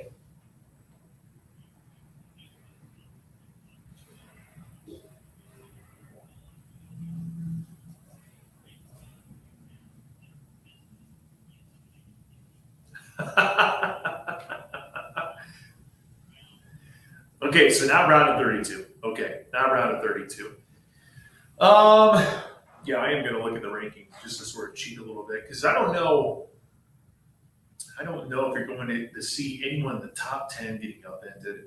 I would have told you Tech, but after watching what they've been able to do without JT Toppin, I think they'll be fine. I mean, Virginia is always a fun option because Virginia just plays a certain style of basketball, and they just are known for upsets. Purdue's intriguing. What would Purdue be? Is Purdue a 4 seed right now? But 4 teams over 3s have happened before, because Purdue would be probably the one I would mention right off the bat. I think Purdue is destined for an upset pretty early. Yeah, I'm just looking at the top 25 here. So I would go Purdue because I think 14 over 3 is much more common than you think it is. So give me the Boilermakers. I think they have shown that they could be upended. Oh, Miami of Ohio is going to be intriguing to see where they place them. And I know that Miami of Ohio was talked about recently. Who was it? Wasn't it Bruce Pearl in studio? I think Bruce Pearl was talking about how, basically dissing Miami of Ohio. St. John's, maybe. I mean, they just got done getting blanked by UConn not too long ago. They took a 30-point L, but they also have taken down UConn, so that's a little hard to try to figure out. Arkansas might be an okay pick as well. They're third in the SEC right now. They got destroyed by Florida, 111-77, but Florida's also pretty darn good. St. Mary's is a popular team that will probably get upended, or a lot of people will pick against them. St. Mary's actually squared off with Wichita State in the Bahamas. I hope you realize that. And Wichita State almost took them down. They lost by 5. Honestly, they should have won that game against St. Mary's. But they also took down Gonzaga, a top 10 team not too long ago. I'm just basically looking in the lower 20s. I'm pretty sold on Purdue. And if you're wanting me to say Kansas, that could be debate. Vandy has really struggled recently too. You know what? I'll go with Vandy. I think Vanderbilt's probably the other one I would go with. Yeah, I'm just looking at what they've done recently. Of course, they're in the SEC, but they have lost to Oklahoma. They beat Auburn and Texas A&M. They lose to Mizzou. They lose to Tennessee. They beat Georgia. They lose to Kentucky 91-77. So they've been on a little bit of a slide. I would say Vandy probably has a good chance of being upended. SEC country, I get it. SEC is a quality conference, but 9-7 right now are the Commodores. Probably depends on the matchup, but with them struggling, that would be the one thing I would bring up. Because you know what March is about too, right? March is about teams that are playing at the highest of levels. And if you're not playing your best basketball, those teams almost always get eliminated early on. So in terms of top 25, give me Purdue, give me Vandy. I'm sure St. Louis, Miami, Ohio, St. Mary's, that's like low-hanging fruit. But anyone in the top 10, I don't think is going to get upended. Top 15, Purdue's there, number 15. I would say Purdue's probably there. If you want me to say Kansas, I guess I could, but I just think it depends on the matchup. North Carolina, maybe. Arkansas, maybe. But I'll choose Vandy. Vandy is a team that's been struggling as of late. All right, we're done. We're out of here. Tomorrow, Wyatt Thompson, voice of K-State Wildcats. We'll have KU, Arizona State reaction. We'll also have Kenyon Giles be on the show at 3:25. Current Shocker will do Who Am I?